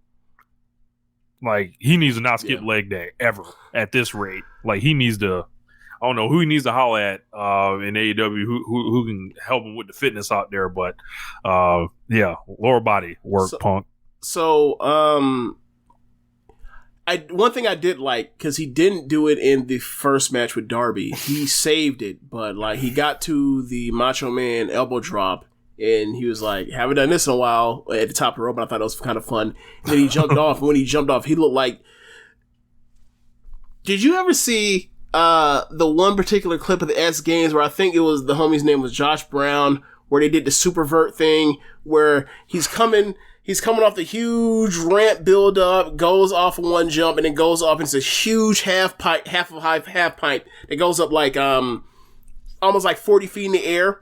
Or with the air he caught, he ended up at like 30, 40 feet in the air, and he lost the board at the climb at the peak, and then like the whole time he's squirming, trying to like, because he lost, and he's realized like, I have no way back down. Like, I'm basically about to fall 30, 40 feet, like 3 stories. I may die. Like, I have a helmet on, and he's like, he's literally like trying to swim in the air to try to contort his body to like find a way to land where he's not going to like really fuck himself up or fuck himself as little as possible. I said all that to say this. When Punk dove off of the top rope for the elbow drop, he's squirming in a similar fashion, trying to get his body in the right place as he's jumping. I was like, that can't be good. I don't remember him jumping like that before. So I felt like he's always jumped like that. Okay, I have to rewatch it. Maybe when it looks like that, I'll be more assured. But it looked like what is going on? Like it just looked like a whole bunch of body parts moving in ways they're not supposed to because he left the air. Like it's almost like he jumped and he was like, oh no, I'm not supposed to jump. I won't. I was like, oh, I wish I didn't jump. That's a mistake. I want to back up on top of the top turnbuckle. So yeah, that's like trying to catch the air to climb the air. So yeah. But outside of that, and that little comedy thing, like, I thought it was just a decent little match. I'd probably give it like 3 flat. I didn't think it was like 3.5, but whatever. So we had the elite the Super Click, Adam Cole, Matt and Nick Jackson against Christian Cage and Jurassic Express. I thought this ruled. Adam Cole gets a great reaction in New York. Almost as tradition now. This is at least the second time it's happened. This is the first time the Bucks and Cole have teamed in 5 years. Everyone seemed to be really into that. Got Jungle Boy doing a lot of spots. He did one spot where it reminded me of the thing Mayu does when she does the drop on the top rope. Double arm drag. Yeah. The Arabian double arm drag, yeah. Who knew that? I mean, everyone should have been able to figure out that Christian would be able to fit into one of these PWG 6-man matches. And then Luchasaurus, I think the stuff that he was doing was like some of his best stuff in a while. Yeah.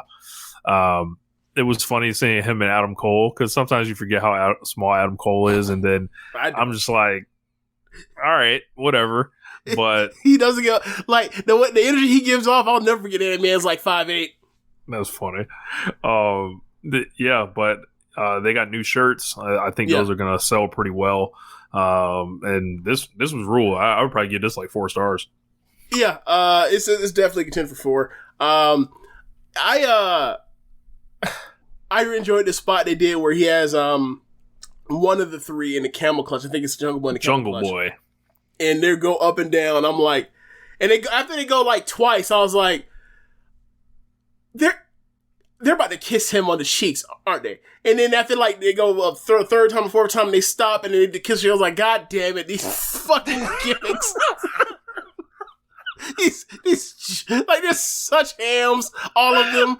They're just ridiculous people, and like the crowd's loving it. And then they do like a double cartwheel for a stereo basement drop kick, and I was like, that's a cool spot. But yeah, like by the end, they end up throwing Jungle Boy and Christian basically like into the pit and the side off the ramp. Yeah, and then they buried them. We got to talk about it. I hope everyone saw what happened in this match. Jungle Boy has graduated. Luchasaurus is now taking the pins. Yeah, I noticed that too. So they ended up, and also like another part of it, they let Luchasaurus run wild at first, and then they beat him. That was also another giveaway. So Adam Cole and Jungle Boy is in the fallout of this. Yeah, they had a couple of extended spots in the match. They went face to face after the match, and I immediately wanted to see it. And then they announced it. I was like, "Way to go!" It's going to be on Dynamite this week. Okay. So yeah, that should be fun. That should be really good. They also, let's see what the next match was. Men of the Year in the Inner Circle, and this was kind of there, and this was there for the angle, and Sky ended up rolling up Hager, and then like 50-11 MMA dudes hit the ring, and on top of that, like we had Paige Van Zandt beating down Jericho. Then Jorge Masvidal with these terribly pulled punches that like if she wanted, she could break this dude's ribs, but she's out here throwing these like, but she's holding back, to the point where like they look like powder puff punches. It looks like Alexa Bliss would be like throwing gut punches to Jericho. That's what it looks like. Like this looks like they look like these powder puff ass things, and it's like, come on, Paige. You could fuck this dude up if you wanted to. But obviously, like, you're not supposed to. But, like, they're somewhere between break his ribs and just ridiculous, and like you gotta find it. But one or the other aren't ideal. So Masvidal comes out and he kind of just exudes big star energy. I know there's a lot that goes on with Masvidal that I don't like, and I'm not a fan of at all. But when he walked in, like the temperature in the room changed. I won't deny that. And you know what the thing is? Like, one of these days you're going to bring out Kobe Covington, and it's going to be the same exact thing. Yuck. He's an American top team, isn't he? Yes. Yikes. He's their biggest star. I mean, well, him and Masvidal are like a tie at this point, but I think Kobe Covington is a little bit of a bigger draw at this point. But you get my point. Like, the same thing. Like, they're both MAGA guys, whatever else, but they're also like built to be like incredible promos and shit talkers and shit stirrers. Yeah, like the need to look awesome. Think so? Yes. Because I thought that was a T-trigger. That was all thigh. I guess I didn't look that close. It was. He hit that. He damn near hit that man with his hip instead of his knee. Oh yes, JML. Yes, him too. Yes. He didn't know that. He didn't know that. Oh yeah, look up Masvidal. Some of the stuff like he probably didn't, because like it's a Miami Cuban. But then again, you think about like he's a Miami Cuban. Yep, it all makes sense. Like when you start thinking about it. Yeah, just like the Raquel Gonzalez, like where you're like, but she's from there. She's from Rio. She's from Rio Grande Valley, and you look at like you look at that. Yeah, like same thing. Like you look like, oh, okay. Yeah. So.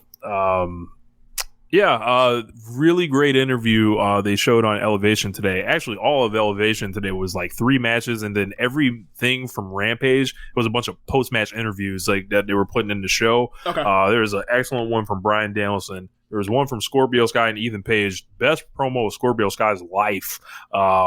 Very intense. Like, I think people need to really reevaluate these guys. Like, for some reason, they get a rap like they're boring or anything like that, and I'm like, I don't see that at all. I don't think that Scorpio Sky is a bad promo necessarily, some off promo, but I think that like when Dave Meltzer talks about how he's this great worker, I think that's a bit overstated. But like he is a very good wrestler. And Paige, like I've seen Paige in some really good matches in different weird circumstances, like in intergender match where he's playing the heel and he's like fighting his ass off with and he's like beating the hell out of Jordan Grace, and Jordan Grace is like just rocking him back, and they're having body slam matches and all that kind of stuff. So like I like them, both of them. I think that Paige is obviously the better promo, but I just don't think. I don't know if they came with I don't know if like people have been given a reason to care about them yet. Mm-hmm. This should have been it though. Like, and I think they need to show whatever they did, like take the best parts of whatever that promo was they did after the match and like drive that home. And I think that'll do a lot for them. They did one with Bryan Danielson after the Kenny Omega match. He's like, I kind of know how this thing works, like as far as like the rankings. Kenny said he didn't want a rematch, but I'm gonna go ahead and get these wins, so he ain't gonna have a choice essentially. So sounds like the beginning of a build. Yeah. Oh man, imagine that. But yeah, definitely like I would check that out if you guys had any interest in that. After that, we had an 8-man tag, Inner Circle and Ortiz and Santana against the Ortiz and Santana and the Lucha Brothers against the HFO. Interesting. Hager and Jericho got their ass whooped. Sammy got his ass whooped in this forever. No, not even that. Jericho and them got their ass whooped forever, and I was like, where, like, in Hager, I'm like, where is the Inner Circle? Where is the Inner Circle? I kept saying that because it kept going as they were getting beat up. I was like, where is the Inner Circle? Like, this is like some LIJ shit. Like, I guess so. But I guess the deal is like, there was a story. Jericho had said he wanted to dissolve the Inner Circle, like on screen, kind of just as like, hey, you know, we're also friends, but we're all gonna go our separate ways, whatever. But TK was like, man, y'all can be loosely affiliated, whatever. Y'all don't have to do it like an official like breakup or whatever. Yeah. But I'm like, and obviously I like that idea better. But it's if you're really loosely fucking affiliated, then you still got to come out here with your dogs getting their ass whooped. Yeah. I was like, it looks crazy, like when there's 2 different sets of beatdowns, and then I guess they didn't see it, you know, whatever. Apparently not. But this is a wild and crazy 8-man. Quadruple 4 dive. Yeah, Cassidy and Quinn were on their games, flashing that old Private Party. There was a fucking 4-way dive, stereo dive from Ortiz, Santana, and Penta and Rey Fenix that I heard no one complaining about, saying it doesn't look real or it looks too choreographed. I heard no one upset with this. Santana is on one turnbuckle in one corner. Phoenix is on the other one.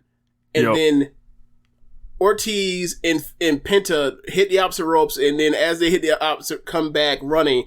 They go through the ropes and basically like cannonball flip through the ropes after their dive, and then Santana and Phoenix hit moonsault. Floor. It was like incredible. It was incredible and dangerous. Like if you look over on the left side, like somebody like they're lucky nobody got fucked up because they all just envelop on top of each other over on the left side. There wasn't like a lot of room out there either. That's my point. That stage, that extended stage out there, and then like the fans were right there. So, yeah, this is a really good match. I think kind of plays up the respect between Ortiz and Santana and the Lucha Bros for now. Yeah. After that, Miro, might as well talk about that. Sammy comes out with Fuego. They're doing a little car gimmick. All of a sudden, you see Miro in the back just rising the fuck up like Bigfoot or something. And he comes out there, walks the dog with Sammy. And like kind of revenge for Sammy jumping out on him the week before. Yeah, I'm into it. Hopefully, I'm sure it'll be a good match this week. But he beat the shit out of that boy. Yeah, I enjoyed it. Like I especially enjoyed what did the Fuego. He yeeted that geek off the stage to it. Oh yes. and they showed a picture. Yes. Like he threw him as if like obviously he threw him with intention of making sure he landed like, and obviously most of that is Fuego taking his own bump, but like he threw him and he he immediately turned away as if he gave no disregard for as if that man was ever going to come down. He didn't even want to hear the splat if he died. He didn't care. Right. It was hilarious. I love Miro. 2021 is the year of the yeet. Between Roman Reigns throwing, power bombing your boy Dominic over the top rope out of the ring to Utami yeeting Tam. Like gorilla press slam off her shoulders to the floor, and then Tam like splats and scurries around as if like she was a roach that got crushed. And then this like the year of the yeet, man, it's here. It's been fun. Like you got a Steiner suplex people around, people getting yeeted, bro. Yeah.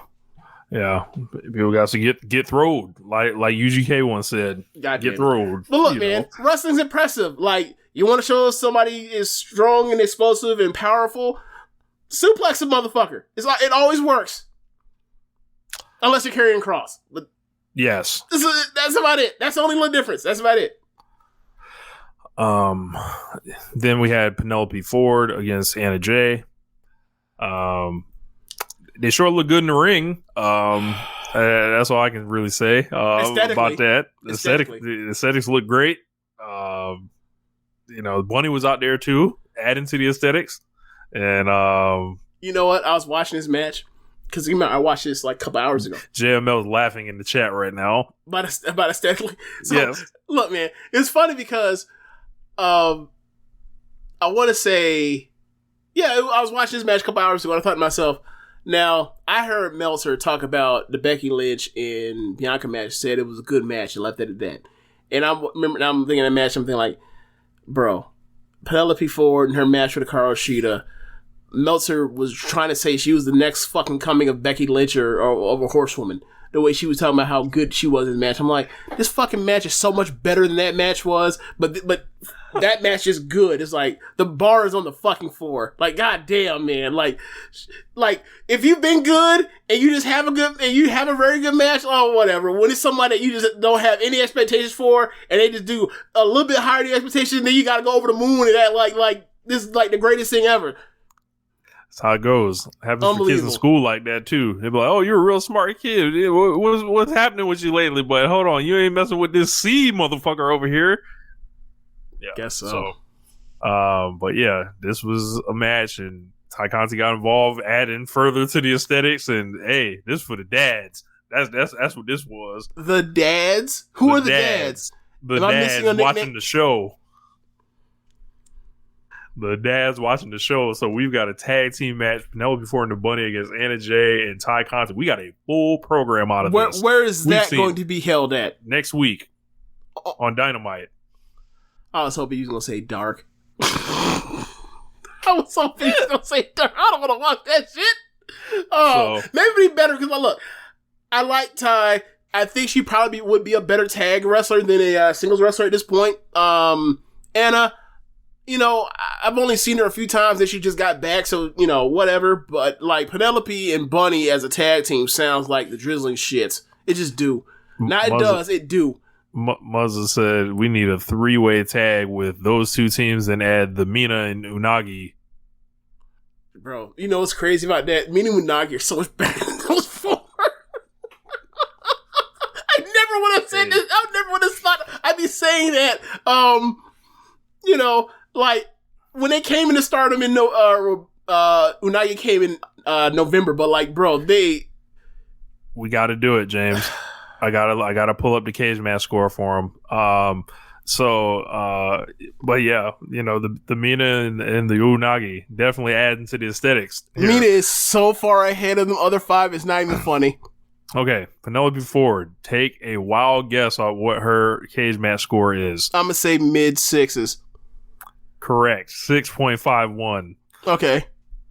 The Bunny. I'm gonna say like a 5, like a high 5. 6.68. What? Okay. Anna Jay. I'm gonna say high 6s. 6.42. Okay, so another mid 6. To be fair, she's fairly new. Yeah, but she's also better than the Bunny. Yeah, she's better than the Bunny. And I don't see Ty Conti on here yet, so she's not linked, but just those 3. Yeah, man. Not do Mina and Unagi. Good Jesus. Unagi. Unagi, 5.98. I've seen Unagi have a number of 3.5-star matches over the last 4 months. Like her match on the show we're about to review. I'm including singles matches. I'm not just saying like when Tam is carrying these trios matches. Like Muzza says Ty Conti is a 6.56. Mina Shirakawa is 6.82. Mina is so much better than those four Westerners. Man, all I know is aesthetically they killing it. Good for them. Let's see. The bar's on the floor. Then we got a lights out tag match. Eddie Kingston and Jon Moxley defeating Lance Archer, Minoru Suzuki. This is like the big main event. Eddie Kingston comes home over like a motherfucker. He didn't get a chance to win a belt here. I guess this was just as good though. Yeah,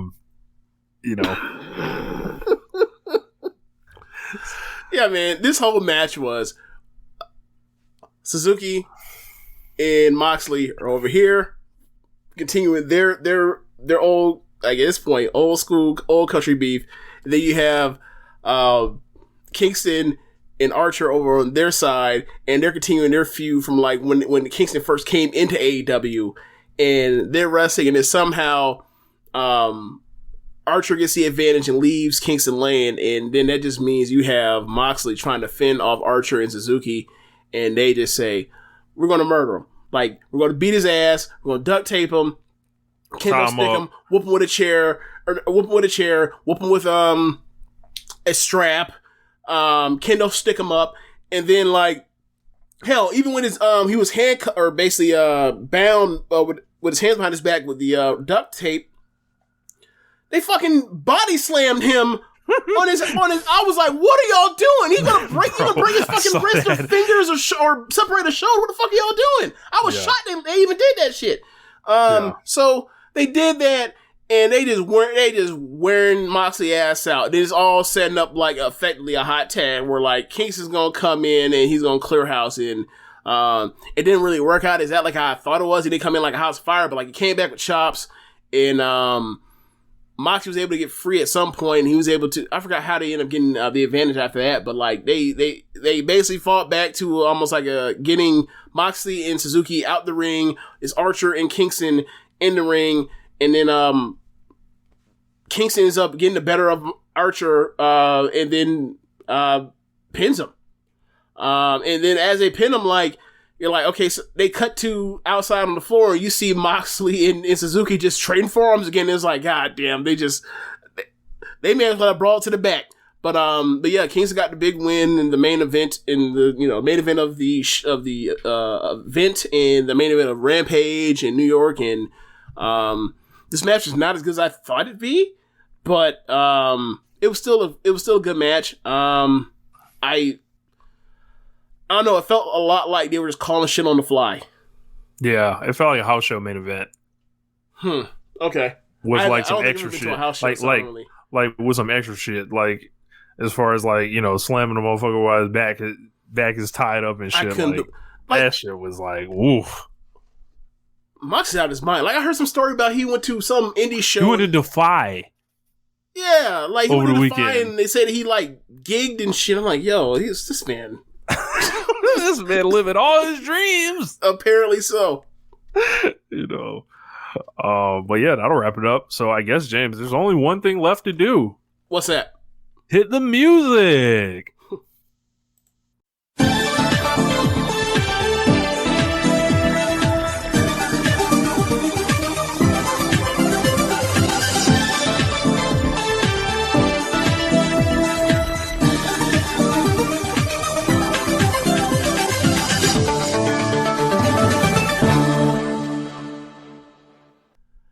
Oh man, so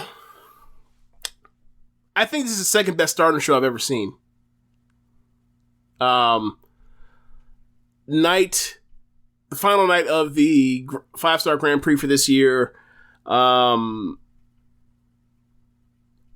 This show had 3 of the top, maybe 10 or 12, but definitely like top 15 matches in Stardom this year in the last 3 matches, like back to back to back.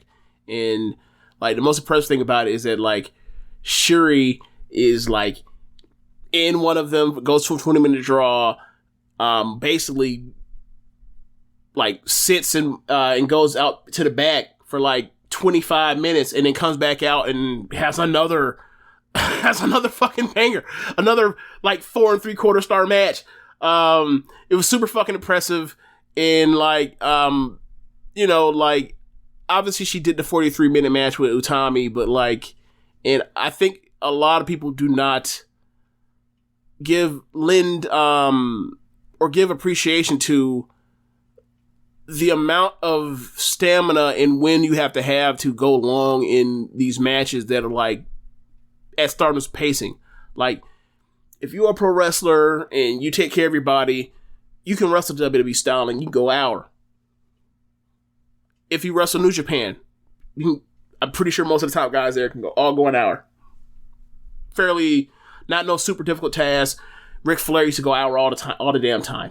Back old school wrestlers used to go hour long Broadway all the goddamn time. Slower pace, all that. But wrestling at like the pacing of these Stardom matches has to be super taxing. And for Syuri to basically do that in one match, take a breather, and then go back out there and do it again for the final, super fucking impressive. Like, frankly, it's as impressive as like anything Bret Hart did in the King of the Ring 1993. Like, it's on that level or above it. Like, we're talking about higher match quality for one. Yeah. We're not dealing with probably the level of physicality that Bret was dealing with that night, where he had to go through fucking Bam Bam and Razor and fucking the ring was Mr. Perfect. One thing is the ring was a lot harder that Bret was bumping on. Yeah. So there is that Bret also had to go through that from a physical standpoint. But or we're talking about like Bret this is like one of the great one night. Like that. Yeah, we're talking like one of the great one night performances you'll ever see. Yeah. Like I don't think I've ever seen any person ever like go 4 3/4 and then 20 minutes later go 4 3/4 like right a fucking in. Like that was fucking wild. Well, let's that's just my initial thoughts of was like, this is a great show, great final 3 matches. God damn, Syuri's awesome. That's my immediate takeaway in general from this show. But going through it, so it was interesting how they did this, and it was also like really almost validating how we talked about these blocks when we started previewing this, about like, this blue block is something else, man. It's something special. And they said, we're not going to go back and forth between blocks. Like, there's no Julia on the card. She's hurt. She had to forfeit all her points out. Let's get these 4 red block matches. Give them the fuck on. Let's get to this blue block. It's going to be fantastic. So, the first match ended up being Mina versus Natsupoi. Now, Mina throughout certain... depending on the show, like let's say it was Cork and Hall, where they actually have the Titantron, if you will, for lack of a better word, a projector. They would show Mina drawing her opponent and then like drawing them ugly on purpose because she's being a jerk to them. Like she did it to Julia at I want to say it was the 16th show, September 16th. I can't remember, but and Julia walked down. She sees herself drawn ugly with crayons. She's like, "Hey, what the fuck is this?" But she did it to Natsupoi on Saturday. Natsupoi did not like that.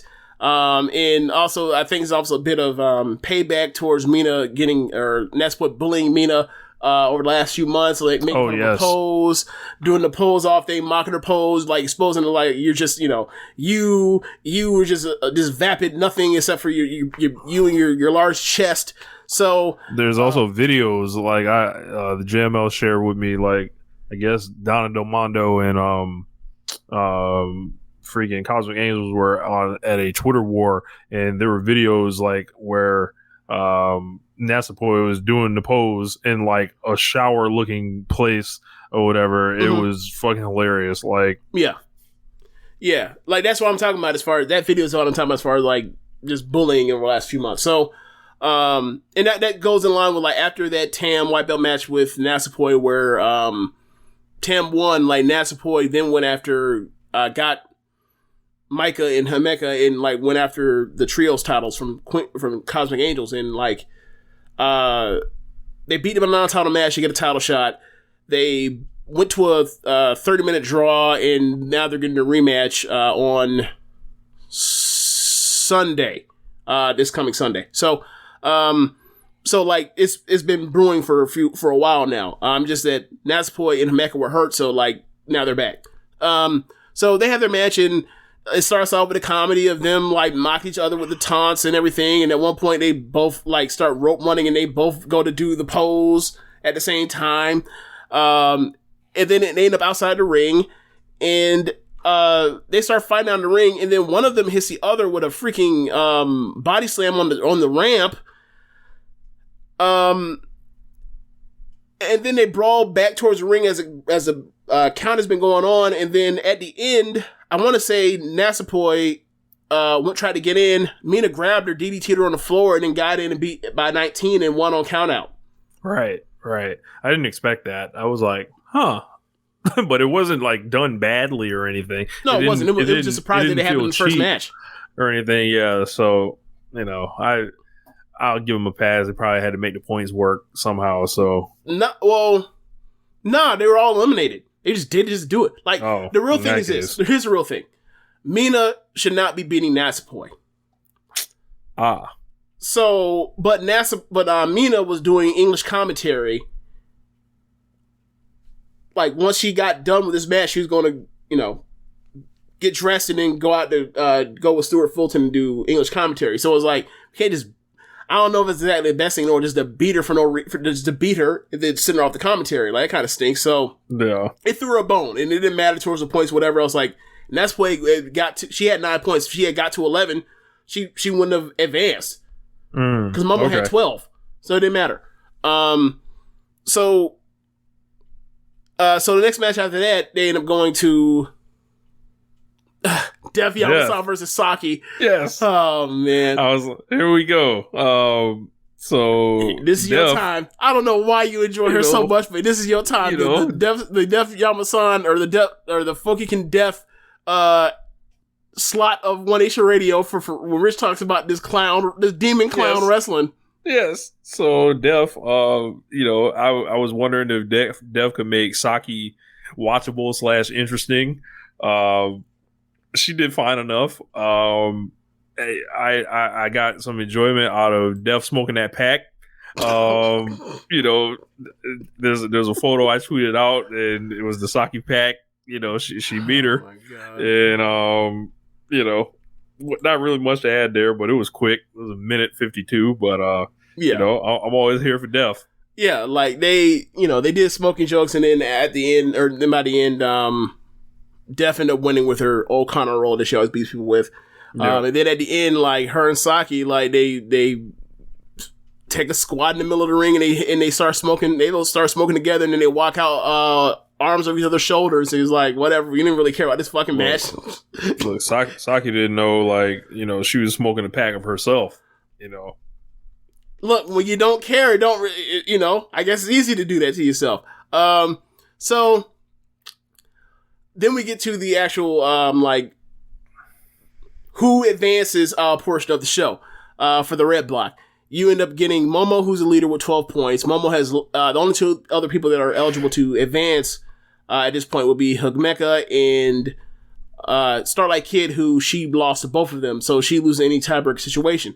Starlight Kid is 1 point behind, and Hagmeka is 2 points behind. So if she gets this win here, she gets in front of Momo potentially, and gets to go to the back and see if Starlight Kid can best her. But so it's Hagmeka versus Kaguma, and I saw this going to the show, and I'm like, God damn it, they're gonna have Hagmeka beat Kaguma, and Hagmeka's going to make it to the final for the second year in a row. But they start the match, and Hagmeka and Kaguma has done a Orange Cassidy-like job on Hagmeka, where instead of starting to get her frustrated off her game by doing the don't care type of stuff and give her a false sense of security, Kaguma has suckered Hagmeka with the cuteness and the bear ears and all that. Yes. So Hagmeka starts doing the bear ears, and it's fucking adorable. I'm the most adorable 5'8", 5'9" woman you'll ever see in your life. And Kaguma's just waiting, like, yeah, I got you. You like that? You like you've been drawn like a moth to flame. Got you. Got him. So Kaguma then starts rolling her ass in a million different pins. Oklahoma rolls, victory rolls, all types of rolls. Hagmeka is spinning like a fucking dreidel. Hagmeka eventually gets tired of that shit and hits her with a JBL clothesline. Fuck all this shit. Yes. So then Hagmeka starts beating on her. I think at one point she gets her up and tries to go for the JP coaster, but she escapes. Then by the end, basically, she ends up getting caught. She ends up getting caught in the same flash pin, this same this bridging over schoolboy thing that Kaguma has, like a Venus flytrap that snared a bunch of people, got her, caught her, stacked her and pinned her, and not stacked her but pinned her, and got the win, eliminated Hagmeka, and Kaguma the bear is smoking on giant pack, like just and by that point in time she stole one. Yeah, she stole one. She I think some people swindled. Given that the other two people were Starlight Kid and Momo, will say that she saved the bracket. I won't go that far because Hagmeka's had some good ass match for the person that just returned from 2 months off. So now the only people left at this point are Momo on 12 and Starlight Kid on 11, who has a tiebreaker over Momo. So all she has to do is tie, and she can advance. So is Starlight Kid versus Momo, and they have a Starlight Kid versus Momo match. I think their match from last year's Grand Prix was better because Mayu basically said, I'm just gonna like try to break my neck for you, literally. Like she did like 3 or 4 different spots on her. She lands on her neck, on top of her head from Starlight Kid in that match. But they really went at it. Lots of high speed elements in this match. There was one big botch where they were trying to go for like Mayu basically has her up like she's going to give her own version of a running through powerbomb. Kid gets on her back and tries to turn into a code red, but Mayu can't hold her up, and like by the time you can see that she's about to like tilt over, like Kid tries to turn into a reverse Rana from her position, but she wasn't in a position to do it, and they both just dump on their body, dump on themselves and fall. Yep. But by the end they're in a brawling back and forth, throwing big chops at each other, overhand at each other, and then I don't know how, but like almost in like a flash, Mayu basically just picks up Kid and just picks her and dumps her with a second stage dragon suplex. That shit awesome. Was beautiful. It was awesome. Like it was like all in one motion. Camera angle, the fucking the execution of the suplex bridge. Like no one's flailing awkwardly. Like it looked like a damn like a motion capture suplex, like for a video game or some shit. Like, you know, I'm team Azumi, but Starlight Kid's like winning me over a lot. I love her new music. And you know, at the end of the match, like, you know, Mayu tried to shake hands and Starlight Kid smacked her still, and then the whole energy was like you're close, but you still got a long way to go. Yeah. And immediately after that, Azumi was out to answer. You know, Shawn Michaels and Bret Hart energy. So, doubling back real quick, when you said the Starlight Kid smacked her. Starlight Kid smacked her, and then Mayu still walked up to her, hugged her, pat on the back of her head, big sister, and then literally shoved her from the back of her head out the ring like, look, I'm not gonna take too many of these. I ain't gonna take too many more of these slaps, but I still love you. But you ain't on my level yet. And one day, you might get there, but like not. Yeah, still be here with me. I wonder if Starlight Kid takes to the little woman energy a la Chris Paul. You know, if she doesn't appreciate being patted on the head or something like that. Okay, so last year's tag league, one of the teams was Syuri and Himeka. And you're like, Syuri and Himeka were a team. Why the fuck didn't they win the tag league? Why did they go undefeated and win? But they had Mayu and Starlight Kid as a team, and like the whole match is like paired off, where it's like Mayu and Syuri, and then you have Himeka, and then Starlight Kid has to deal with fucking Himeka, right? So by the end of the match, Mayu and Syuri out the ring, and the two legal people are Himeka and Syuri, and Himeka beats Kid's ass. Not sure. Himeka and Kid are in the ring. So Himeka's beating Kid's ass, and she's about to give her that running power bomb, and she turns it into a Hurricane Rana, gets the pin. And like, you should see the faces that Syuri and Mayu make out like on the floor as she pins the giant, and they couldn't fucking believe it. And then Mayu gets in the ring and she looks at Syuri and she points the 3 out to her, and Syuri has her eyes are like bugging out of her face, Syuri's. And then like Mayu gets in the ring and grabs Kid and hugs her and pats the back of her head, and it's like she's like the biggest smile you ever seen in your life. But so that whole little sis thing has been happening for a long time between those two. Like, I think at the end of that promo that from the tag league, like, I'm not even going to say that. Never mind. It doesn't matter. But it was fucking hilarious. But yeah, like, it's still there. Like, they're eventually going to have a big match on a big show eventually, and like, it's going to be a lot like, it's going to be similar to like when Io put over Momo in 2018 before she left for WWE, where it's like, I'm going to put you over, I'm going to make you, you know, I'm going to do the best I can, all that kind of stuff. We're going to try and tell a story of you surpassing me and all that kind of stuff. And like, I'm interested to see what this looks like over the next, you know, however long it is. It's going to be fun. And then after that, we had... So Momo advances with 12 points to the final. Azumi and Ruaka. Yeah. And does Azumi working a miracle, it look like? It's Rock like was cool. It's like a 3-minute match. Yeah. Azumi is all over her, the speed. Rock is is coming back with power at times. And then Oedo Tai starts cheating. Like, so, Starlight Kid's not there, but but you have Death and Saki still there, and they're helping in Rina, and they're helping, them cheat, helping Rock cheat. So, like, they bring out, like, the gimmick that, Rocket uses to hit people over the head with the cheat. And, Azumi is able to, get it and use it against Roaka. Ends up getting the pin after thwarting, the other people that actually got in the ring. She thwarts him, gets him out of the ring before she ends up pinning Rocket with Azumi Sushi and wins. It's like a 3 minute and 30 seconds type of match, but, like, it was okay. Obviously this was the worst match that Azumi's had in the tournament, but, like, that's the worst opponent. Like, if you look at, I'm going to do my average star ratings for all this stuff, and I'm going to do, like, the grapple thing where they get rid of, like, the evil matches from last year, or, like, the Yano matches, and I'm gonna see, like, what it looks like when I'm gonna do all of them, like, what their actual averages were, and I'm gonna do, like, what they are when, like, they didn't have Roaka, and see where it is. Like, there are lots of that blue block was loaded, man.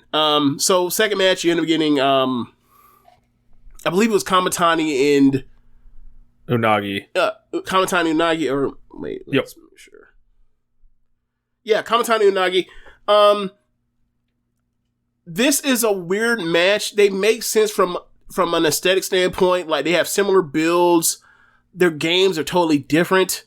And given where they are in kayfabe, one has to dominate the other throughout the match. So Kamatani is a much improved wrestler from even a year ago, when I thought she was still, like, promising, but obviously the promise has paid off a lot this year.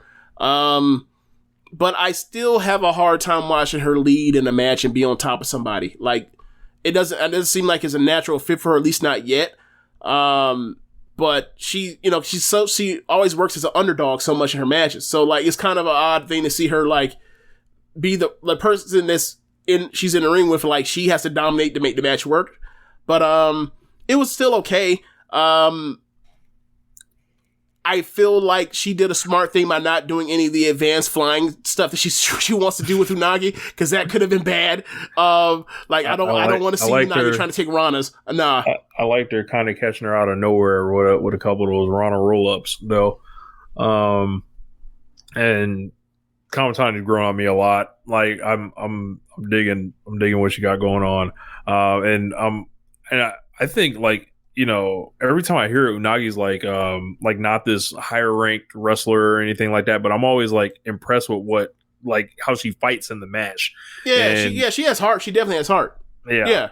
That's the point of her matches right now, and I think that's what they do with a lot of the younger girls. Is like, you have to sit here, you have to take a lot of punishment, but, like, we'll get you your spots where you fight back.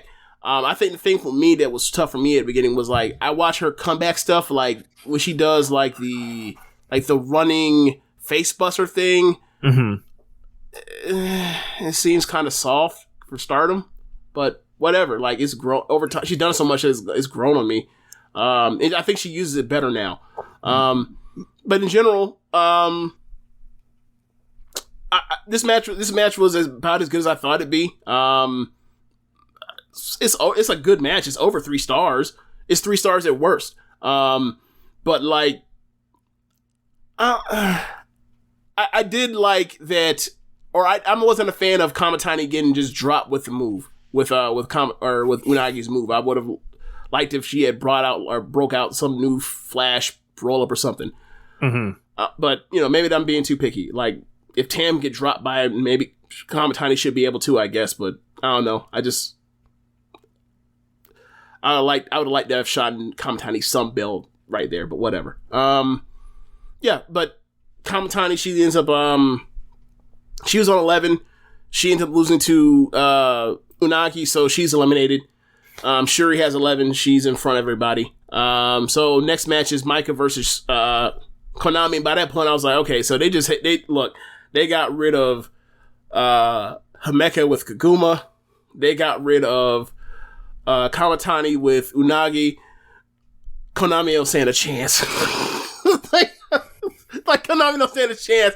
And so it's Micah versus Konami. She has 10 points. She has a tiebreaker over Syuri. By this point in time, I'm like, nah, man, they're not finna put Konami through. She's done. She's done. Cause they're not finna do a Momo versus Konami, Grand Prix final. Like, that is for 2019. This is 2021. Not happening. It's a new day. Yeah, they're having a match. It's a really good match. There's a spot where Konami's working over the arms on the power wrestler, obviously. There's a spot where at one point, I forgot what kind of lift Micah was going for with Konami, but Konami basically got to her back and put her in a rings of Saturn while Micah was standing, and it looked awesome. So match continues going. They're going back and forth with strikes and whatnot. And then by the end, Mike gets the better of her and drops her with a Michinoku driver. I thought it was a really good match. Probably like 3.5. I have no memory of this match. Like I think it's look because look what's coming up next. There's like the top 3, and then like the undercard had been going on for so long already, and I was like, all right. It was a 3.5-star match. It went 6 minutes. It was a really good match, but it was like, yeah. You know, like look, you're about to see 4 3/4, 4.5, 4 3/4. Like I imagine it's easy to forget. So, but Mike ended up winning. Should have had death in this match. You know, we did right. You know, yeah. Take Konami out of there. You know, and put death in. You know, oh boy, the things you come up with. So, shout out to all the people in the chat, all 5 of y'all. So the next match is Syuri, the point leader, with 11 points versus Takumi Ra, who's on 10, and she basically needs everybody to lose to make it work. So she's 3 for 3 for all the things she needs. All she needs at this point is she needs to beat Takumi, or Takumi needs to beat Syuri, and then needs Tam to beat Utami, and she can advance.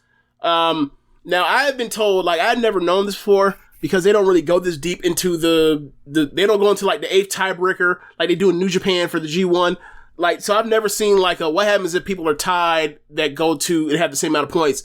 I have been told that, like, if that ever happens, which it won't ever because they're only doing it in one show, I've been told that, like, they'll have a playoff in the case of that happening. But I know, just for people that watch this shit, they know, like, there ain't gonna be no playoff. Ain't no playoffs. Ain't no playoff. Playoffs. So ain't no playoff there. So so Takumi, in theory, would need to win this match and then have Tam, and then hope that Tam beats Utami. So, but she's in there with Syuri, and then they go into the ring, and I've seen the first time I saw Takumi Iroha was. The first time I ever saw her was actually on accident. I didn't even realize who she was, but like watching that shoot Yoshiko thing on at Kakazawa in 2015. And then first time I ever saw her wrestle was watching her come out as a surprise for Io's Gauntlet retirement or leaving Stardom match, right? And I was like, who the fuck is out here with this, playing this like graduation Macho Man music? She comes to the ring and she has awesome haircut and the full Chikusa Nagayo, full length body singlet thing that's leather and pleather or whatever and shiny. And I'm like, who the fuck is this? So over the years, and then I ended up watching her when she won the Beyond the Sea title from Nanai. She was a second ever champion. And that match was awesome. That's like 4.5. So I was like, damn, she's really good, and found out that like she was in Stardom and all that kind of stuff, and all the story, all the stuff we know now. And every time she comes back to Stardom, it's just a blast to see her. But the thing about her is, every time I've ever seen her wrestle, she has been the bully. I did not know that Syuri was such a bad motherfucker that she starts off the match for like the first half of the match, and Syuri's bullying the fucking bully. Like, so I had a similar thought to that. I was like thinking, I was like, Syuri is like the toughest person in your school, right? That you see every day, that you already know their reputation, and they're fighting like the tough motherfucker you heard about, like in the school, like that you only see a couple times a year, and it's like, what is this tough person gonna do with this tough person? Right. And the match starts out, it is just mat wrestling, and they're rolling, and like people, and they're fighting for side control, and they're pulling guard, and it's just excellent. And like, obviously, it's a lot of the elements that Syuri, being a former UFC fighter, should have the advantage in, and you know, telling the story. But she gets on top, and she controls it, and then like she's just wearing Takumi's ass out on the mat, and it was like, wow, I've never really seen anybody really like more or less kick Takumi's ass for an extended period of time. Never really seen it. Like, I've seen her go 50-50 with people plenty of time, but like just whoop straight up, like she's selling her ass off, she's in pain and she's hurting and all that kind of stuff outside of like or you know, someone gets a random submission. Never really seen it for an extended period of time. This absolutely happens in the first few minutes, and I never saw it, so I didn't know she was so good at actually selling it. But like the fact that she carries herself the way she's had in the years that I've seen her, with her sell like that, it just took it to a whole nother level for me. It was awesome. And like there's incredible like floor and chain and mat wrestling for like the first 10 minutes of the match. And then from there they start opening up and they start throwing the blows, and it's just like this excellent slaps, like real loud, big kicks to the face, forearms, Shibata soccer kick to the chest. Like, this was just like insane physicality that would make your average watcher be like, is this safe? But like show this to those motherfuckers that they hate Sasha Banks for like kicking Alexa Bliss in the gut through the ropes one time, and like not hard at all, and they fucking faint. Like this was like a war, a 20-minute war. This was like, I always wanted to see Syuri versus Takumi, and then mind you, combine this with what Syuri does later on against Momo. Like this was an all-time one-night performance, like I said before, and they did the draw for a reason, and I wanted to see someone get beat up raw, like James once said, by the end of the match, and I didn't get it, but that's okay. But this was just like incredible. Go out of your way to see this. Put down the yen, whatever you got to do whenever they get the shit up. You know, I watched it through different means. You ain't got to tell them all that. Yeah, I didn't tell them where I watched it, but yeah, man, this is incredible. I was easily 4 3/4 on this, and like I told James, if I start talking about the match and how much I liked it, I could probably go 5 stars on this.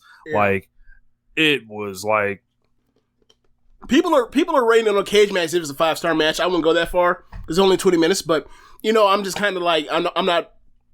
If it's under 20 minutes, I'm not really about to give anything unless it's like one of the best matches I've ever seen in my life. Like, I'm just not going to do that. Like, so that's just me. This is a weird GP thing I'm on. I don't know, but yeah, it was an incredible match. The way they wrestled it, they didn't wrestle it in the style of like somebody has somebody. It was similar to what we talked about why we liked the finish to Omega and Danielson, where it's like, it's not somebody has somebody beaten and then they beat the bell or whatever else. It's like, there's a fight. They're fighting, and they're fighting through the bell, and we don't know how it would have went. And the whole point is they have to have a match eventually to figure out how the fuck this is gonna go. And they did the same thing with Takumi and Utami the week before, where it's like they're fighting through the bell, and you don't know who was winning at the time. You have no guess or whatever else, and there's no visual pin or whatever else. Somebody got saved by the bell. None of that. So I like him. And this was just an incredible match, as you said. And geez, like whenever they do throw down, like these next 2 Takumi matches for the red belt are just gonna be fucking fantastic. So this was a One Nation Radio match. One Nation Radio athletes, Syuri and Takumi Roja. Just wanted to make sure everybody knew that. So they go to a draw, so that puts Syuri at 12 points. So Utami, so Takumi's eliminated. Utami, she has a shot to win now. She could get to 12 points, and then, she could get this 12 points and then potentially get to the playoff with Syuri, which would have been like, what? Like, if they had done it, like, imagine if Syuri would have had to go 3 matches. She could have done it, but imagine if she had to go 3 matches tonight. That obviously wouldn't happen, but like, so versus Tam. Tam in the tournament, typical white belt champion the last 3 years that I've seen, with Arisa, with Julia last year and this year, leaking points to potential title challengers in the future. I remember when Arisa, she lost to Konami, she lost to Jamie, she lost to, she went to a tie with Kagetsu, and she ended up facing all of them in later in white belt title matches. Last year, Julia lost to Himeka, lost to Konami, lost to Tam. She faced all of them in the back half of the year, or after the end of the year. So Tam, she faced Takumi, had a great match, lost. Had a great match with Syuri, lost. She's one of the top 4. Leaked the match off to, tricked the match off to Unagi because she's her homegirl. Lost to Kamatani, but beat everybody else. So, she had no big signature win for a white belt champion, and I was sitting there looking like, are they, like, how's, obviously they love her, but like, are they treating her like she's an underdog and they just be happy to have the belt, or is she actually, somebody pushes like an actual not unbeatable, like a top champ? Like, I think if you look at her individually, you look at just her title defenses or whatever else, they haven't treated her like as if she is the biggest deal in the world. You look at her trio stuff where she is literally like doing these superhuman efforts in these trios matches. It's a little different story, but when you combine them, you kind of get like a fuller picture. So this Utami match is basically like a match that I really wanted to see because I've seen them in tags together, and like they were dynamite tags for about, over a year. They've been dynamite tags when they've been in the ring together in trios matches or what have you. So in tag, in tag settings and whatever else. Even back when Tam was a star. So I've always been interested to see, like, if they had a big time singles match, what it would look like. And, a lot of times, like, you think of, like, the Kamatani matches, I think maybe Utami is holding back from some of these women, and then, like, people like Syuri and Momo or Mayu or Takumi, she'll lay into you. Like, she's fully unleashes. And I was wondering how this was going to go. And, like, on this stage, the summer main event of this shit, like, Utami is like, nah, Tam, you're on that level. I'm finna give you the full Utami, like, experience. I'm finna ragdoll the hell out of you. I'm finna beat the shit out of you. I'm finna throw you. Like, Utami's all over Tam to start this match. And then by the certain point, they end up on the apron.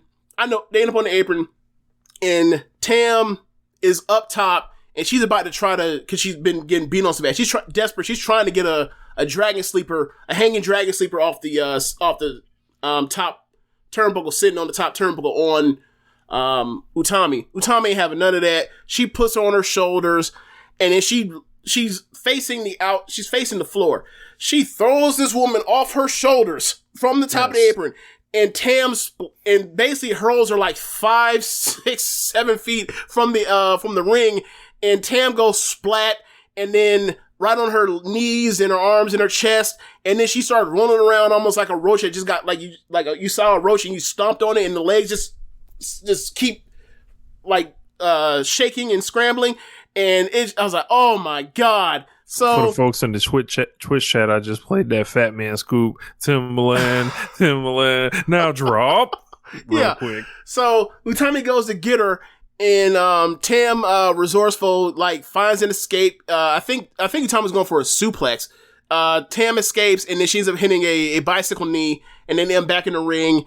And then from there, it's just more great wrestling. And then Tam, desperate, realizing, like, I can't beat this woman with just a tiger, my regular tiger suplex finisher.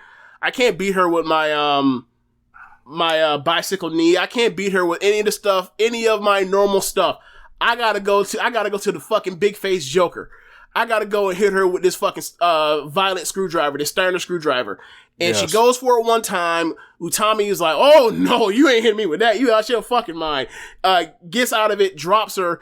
And then Tam was able to, later on in the match, is beating her down, getting her up, and then dropping her with the Violet Screwdriver, and then getting her up and hitting her with the super finisher Twilight Dream, that special interlock version of the Tiger Suplex that she does, that she beat Julia with. This was the best element of both of them. This was underdog babyface from Tam Nakano, which is where she's at her best, versus on the hunt, looking for blood, Utami, and this was a great match. It went 12 minutes, 4.5 stars. I just imagine what this match would have been if it had been 17 minutes or 19 minutes. They're just really good.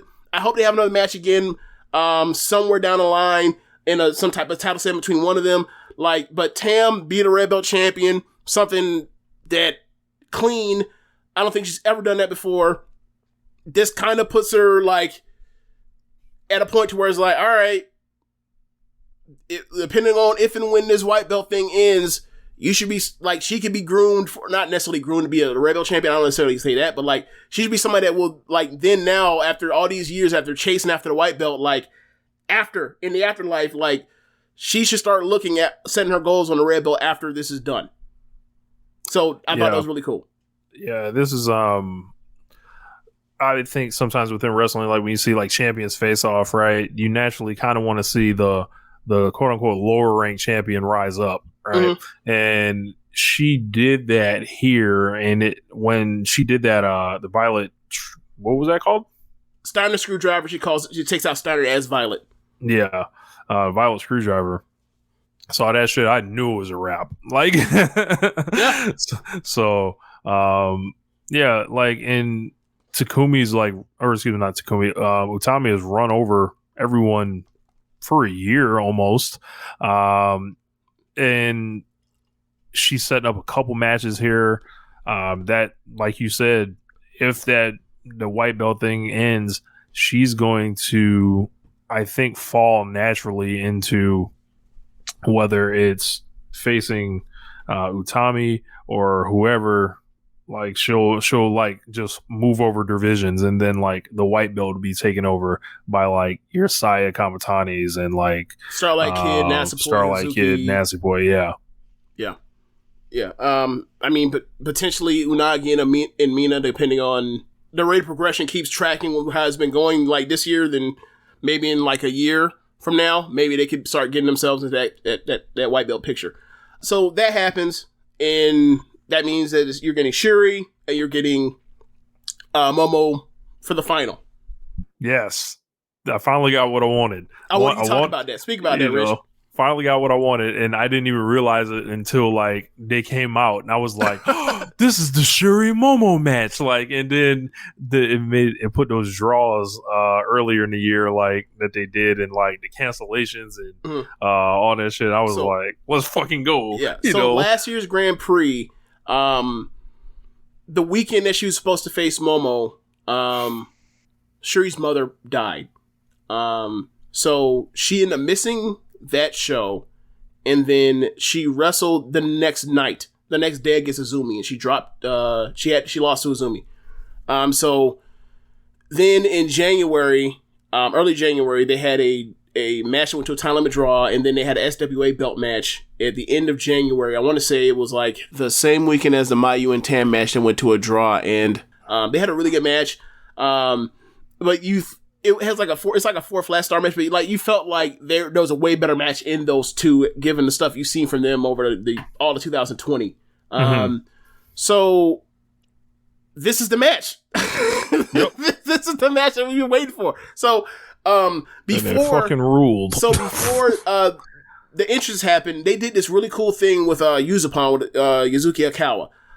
They had her interview the finalists, which is just a great benefit and something that's going to be missed on people that didn't watch this live or didn't watch the pay-per-view feed of this, just only going to watch the cut-up version of it that's going to be added to Stardom World.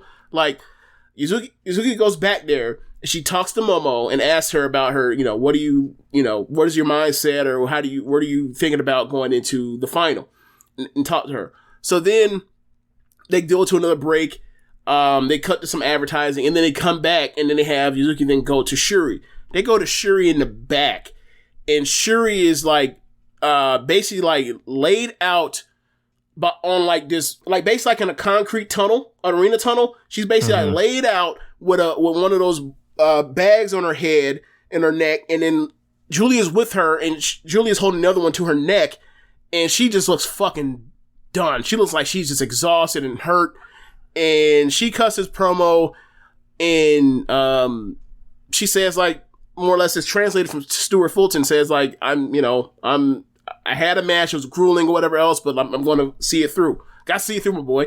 So I thought it was great. It was a great visual to see, like, Julia back there with her, like, tending to her. Now she's eliminated, but she's back there with a friend and all that kind of stuff. Her tag team champion partner, and trying to help her recoup in time for the match. So then they put it come like down. this. I was catching the stream. I didn't have the translation. I knew everything that was fucking going on when I saw this. you are building the legend of Syuri Kondo. That's what you're doing right then and there. So Momo comes out, then Syuri comes out, and then, like, keep in mind, the first match when she was wrestling Takumi, there was not a doubt. She looked like, I will kill this one if I have to win and get to this to get to the final.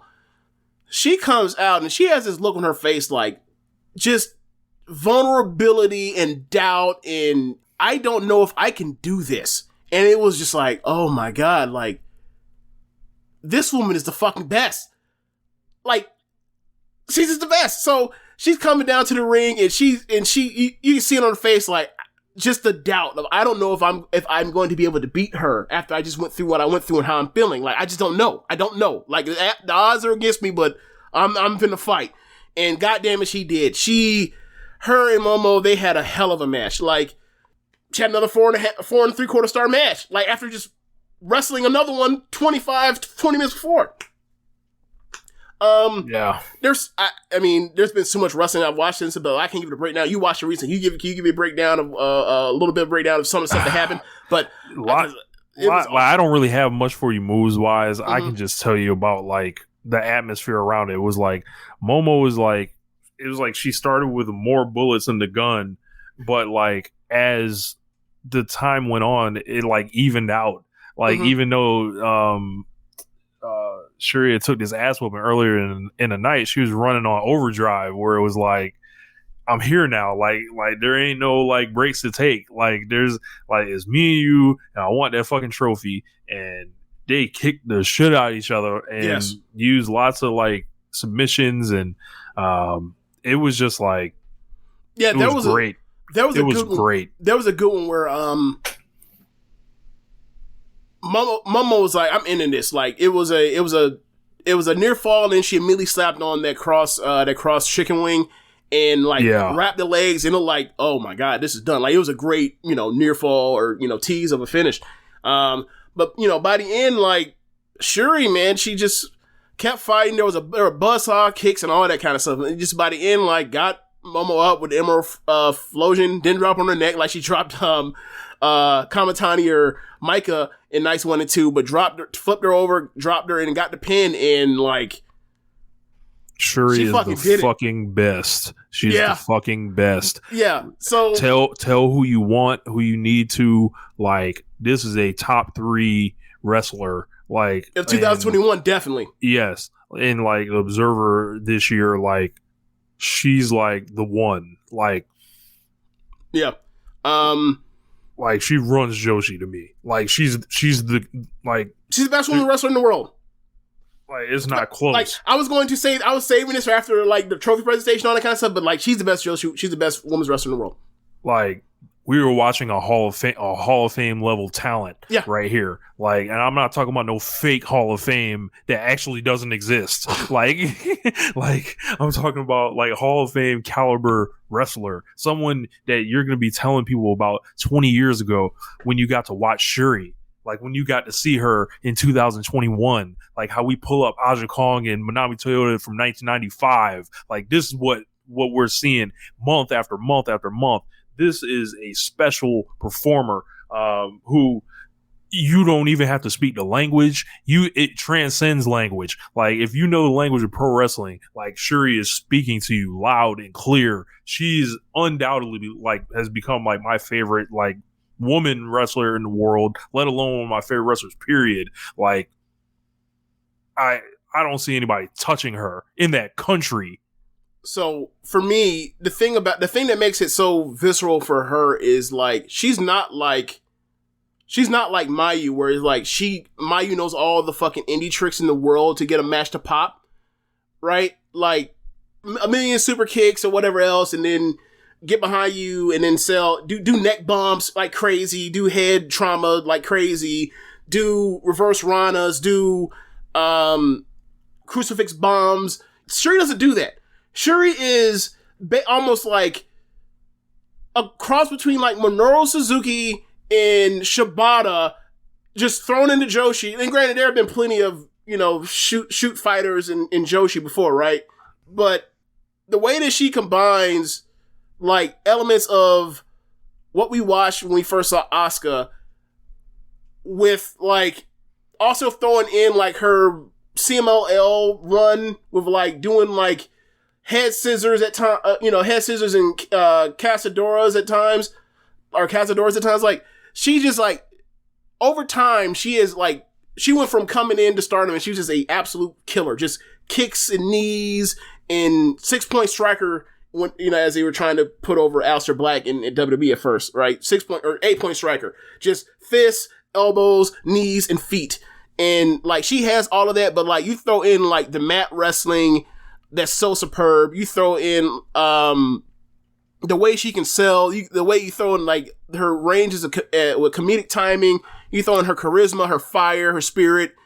She's fucking being amazing. Able to wrestle everybody. Yeah, like, and if she could choose, she could have a great match where she just could eat you up if she wanted to, and she could also have a match where she could sell the goofiest, weakest, flimsiest looking offense in the world and make it like $1 million.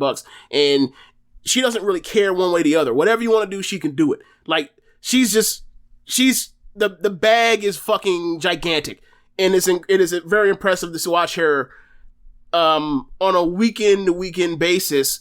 Watch her do her thing in whatever element, wherever up and down the card. Just know that like you're gonna get her going out there and she's gonna bust her ass. I mean, that's everybody in Stardom will bust her ass, but like just the fact that like she has this level that she can reach by wrestling, like just wrestling hard. Like it's almost like Walter Okada-ish, where it's like, this person's not coming out here and doing a bunch of shit that like only, 25 people in the world in wrestling could do as far as sequencing a match or whatever else, set up to some big gigantic sequence of moves.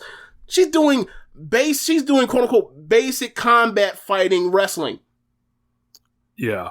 For the most part. For 95% of her arsenal is just old school wrestler, or more or less. And she's just fantastic. And then like you throw in like the pageantry of the entrance music in her costume, whatever else. Like, she is a fucking star among stars in Stardom, and she's like she's the best wrestler she's the best women's wrestler in the world.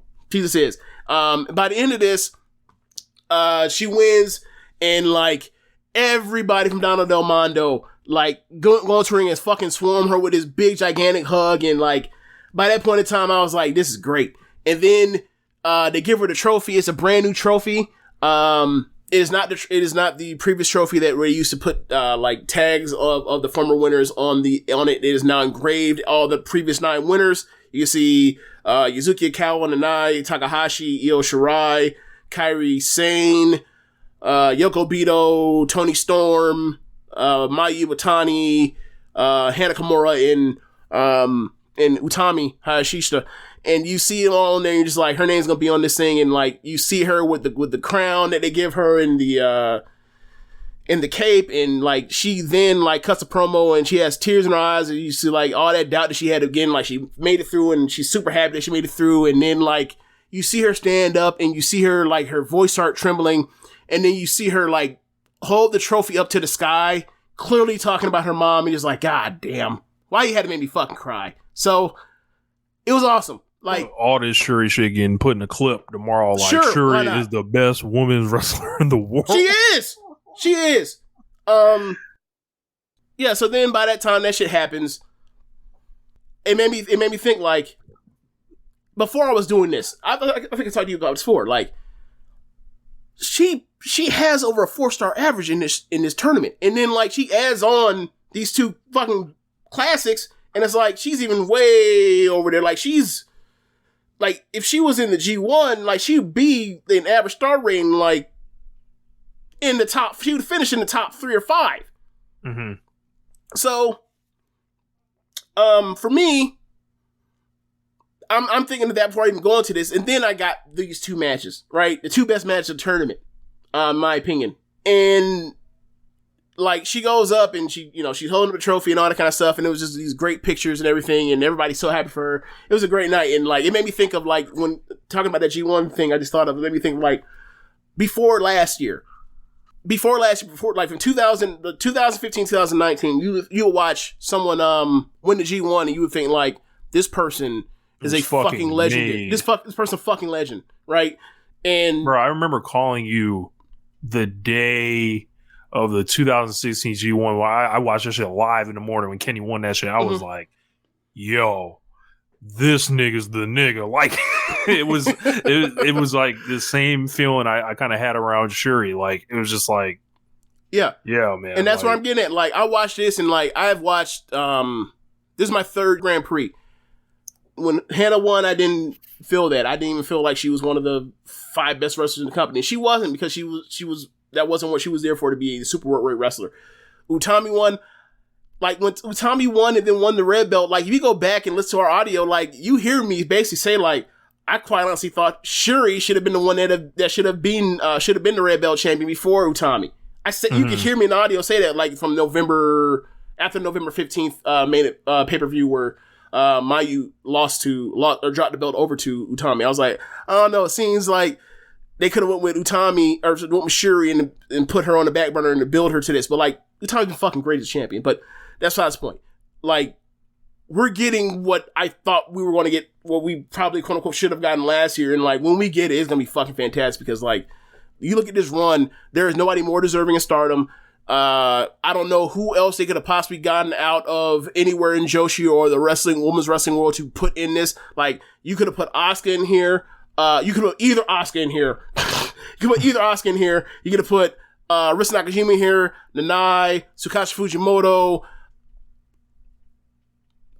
Miyu Yamashita, Mako. I don't give a fuck. It wouldn't have mattered. She is the best women's wrestler in the world. This run validates it. The match that she had with Utami in the title match earlier in the year already was a fucking clue for you. She's just great, and I can't wait for when she gets her title shot. Now, this is the interesting thing. So early in the show, they announced that they're going to do not the year-end climax, but they're going to do a final pay-per-view of the year at Sumo Hall on the 29th of December. So Syuri, after she wins, she says, like, I want my title shot for the red belt, of course, but I don't want it at Osaka-jo Hall. I want it at Sumo Hall. So, like, 3 weeks ago when they announced it, like, they're doing the Osaka-jo Hall show, I thought that was a really short build. This is the build, and you almost have to feel like, given the way people have been talking about capacities, which in Japan, this might be like the show where like they actually get an unlimited capacity to be able to try to sell as many tickets as possible. And they'll be trying to try to sell that bitch out or try to get like 4,000 or 5,000 people in there. And they have the time to actually build towards a card to do it adequately, as opposed to 5 weeks to do a soccer show. So, yeah, man, they have it in place. They had the match already. They've had 2 matches of they're 2 of the best matches of the year. To showcase what's happening. They're gonna fill the card around it. Like, Syuri's fucking awesome, and like it's time to do it. Like, Utami's had a great run. She's going to continue to have a great run. She's going to face Takumi at Osaka-jo Hall on the 9th of September. Oh my god, the 9th of October. That match is going to be a race or a fight to get the 5 stars as well from Dave Meltzer. And then you look at after they did that promo stuff and said, Syuri is going to take her title shot at December at Sumo Hall. Takumi and Utami run into the ring. Like, basically, it's almost like Takumi like grabbed Utami backstage and then drug her to the ring that get the title shot because they went to that draw during the Grand Prix, and they set that up for Osaka Joe Hall. And then Tam comes out, and I was like, I started leering into my to my TV screen, right? And I'm like, is this gonna happen? And she says she wants to offer a challenge, and then I hear her say, Iwatani Mayu. I jump up, I raise both hands in the air like Rocky. I've been waiting for this fucking match for months and months and months. I wanted this match before Tam even won the white belt. That, like, I've been that invested. Been scheming. Not even scheming. It's just like, these two have to have a match. Like, they've been building towards this particular moment, and I'll get to this in like previews for the pay-per-view when it happens in 2 weeks, but like, they've been literally building towards this moment and hoping that it could happen for 3 years. And like, the amount of work that Mayu and Tam have done with each other to improve Tam in the ring, and Tam's work ethic to get so much better in like the last 2.5 years to get to this point to where like this could happen, is just a great testament to those two in Stardom. And like, I can't wait for that to happen. But like, you look at that, you see Osaka Joe Hall in 2 weeks, red belt match, Utami and Takumi, white belt match, Mayu and Tam, or Tam and Mayu, and just like, and you see the rest of that card. Who Syuri got on that show? So she's got somebody lower. Konami. Okay. So because Konami ended up pinning her in the Grand Prix with a roll up, so they're gonna have basically like a longer version of what we thought they could have had in Budokan Hall. Yeah. So they're gonna have the big match. That's gonna be awesome. That's third from the top. Fourth from the top, if I remember correctly, is Hazuki's return versus Kaguma. Fifth from the top is Himeka Maika in Himeka Maika in Natsupoi versus Azumi, Momo, and Kamatani. Let's see. It's gonna be a good show. That's the top five. That top five is tough. Now the under five is like I'm trying to think, what is the under five? The under five is, or the after I just said that fifth match, fifth from the top. The sixth from the top match is tag match between Mai and Mina versus Rin Kadokura and Maria. I don't think you've ever seen Maria before, but she's one of those 2018 rookie class marvelous women. She's good. I've seen her in Sealand, but they kept her low in the card, and she wasn't like Mio Momono or Meiho Suzuki or Makoto Shindo. So, and then the second match is high speed belt match. It is Starlight Kid versus Death. So check this out. So at the one of the recent Korakuen Halls, I believe, or one of the last shows before the Grand Prix pay-per-view or Grand Prix final, Konami comes out with Death and says, hey, congratulations, kid, on being the high speed champion, but Death has won a few matches against in the Grand Prix. She's on a hot streak, so she wants a challenge for the belt. And she also says that when she wins, that she wants a spread, a photo spread as a Gravore model.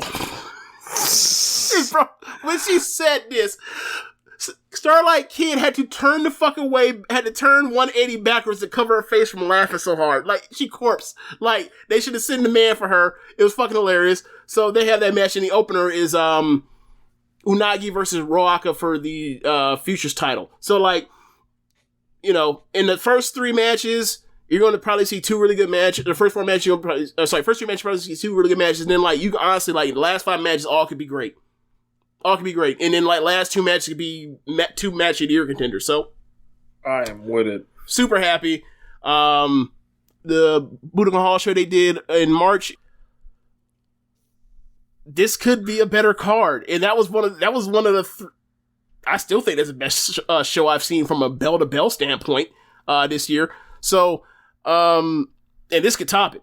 I think they have the horses to top it. And this does not have, like, the ceiling implants to help it either. Like, this company has grown and gotten bigger. Like, obviously has some marvelous stuff there, but they're only really relying on the two matches, and like one is an undercard thing. So I think this is like Stardom is doing really good. And so next weekend, you got any shots you want to send at the non-believers, or I don't look, man. like you sent me a video.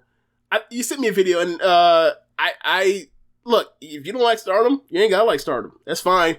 But I saw a video where someone complained about their builds and then used as an example Tam versus Kamatani as a weak build. I'm like, nah, man. Like, just basic, like fundamentally, like if you are in a tournament and you beat a champion in a tournament where if you win the tournament, you get a title shot, and you beat the champion or beat one of the champions in Unlutu winning the tournament, like that is your build. There's nothing else you have to do. You did it. You did it in the tournament, literally. Like you beat the champion, and this person beat a bunch of people to win something to get a title shot. Like honestly, that is literally your build. Somebody else that beat the champ that didn't win could probably get a title shot. Say again? I said, and quite honestly, someone else that beat the champion that didn't win, they too can get a title shot. Right. Like that's how you get G1 challengers all the time at the back half before you get to Wrestle Kingdom. That happens all the time. Right? Like why do you think Minoru Suzuki keeps getting these title shots because it's Okada? Yeah, so I just thought it was weird. Like I didn't really listen more. I'm sure this person had points. Like there are things to criticize in Stardom. They do too many fucking draws. They probably do too many. They do too much booking to put everybody on the card, given the amount of shows they do. Where they're probably better served is almost like doing an A show, B show, like split the rosters in half, and you go here, you go here. But for you do a Saturday show, you do a Sunday show, and then like we'll alternate the next week or whatever else. But like, as far as like they're building to big shows, nah, man, they kind of all make sense for the most part. And if you want to compare that to, and the person said like they used to love Stardom and they don't like, but if you want to compare that to like the Korakuen Halls that were effectively pay-per-views, monthly pay-per-views like a couple years before, they used to have builds to matches that was like just like they were now, right? Where there was only like three matches really built to, and everything else just like stuff they just threw on there. Yeah, it's interesting. I don't really know as much about the different sects of fans within the Joshi community, weird. But I mean, it's a lot. The Joshi community, on like the gay community. Yeah, exactly. So, yeah, it was just weird for me. Or not weird for me. It's just like I think a lot of it is people are American wrestling fans, and they tie on. In general, I don't mean like this person like had their reason for not watching Stardom, and like there are reasons to not watch Stardom. Like if you don't like the New Japanification of Stardom and their matches going longer than they used to be, and it feels like they're trying to make super epic matches as opposed to kind of the things that kind of felt more organic. I can see that as a reason to not love it as much. And the person at the start of it did say like, I still like Stardom. I'm not going to follow it left and right and watch every single piece of information like I used to. Like this person said, basically, I'm going to become more of a casual watcher of Stardom as opposed to someone like me that, I'm trying to find any piece of information about Stardom that I can that's translated in English. So I think that's fair. Like they give you a lot of fucking content. They give you 2 shows. They give you basically 4 hours of shows a week on time delay. Like, of course, Dr. Josie got to stay up on his stuff, But for me, it was just like, maybe put that at the end, that point, because that point didn't really make much sense. But whatever, this is one thing. But his thing was 20-something minutes. I was like, I'm not finna sit around for all that. Like, I'm sure you got valid points for not wanting to watch all that wrestling. And, like, just saying that 4 hours of wrestling is a big commitment. It is. Like, that's enough just to say there ain't no reason to watch Stardom that much. And I ain't gonna not nobody was saying I ain't gonna watch no 4 hours of any wrestling. Any wrestling. So, yeah, also, I forgot to mention it last week. One big thing I wanted to mention, and I want to apologize to Lady C. Lady C at the September 20th Korakuen Hall. She got her first win. The reason why I mention is because Lady C is much like Hook as just like a fantastic meme wrestler.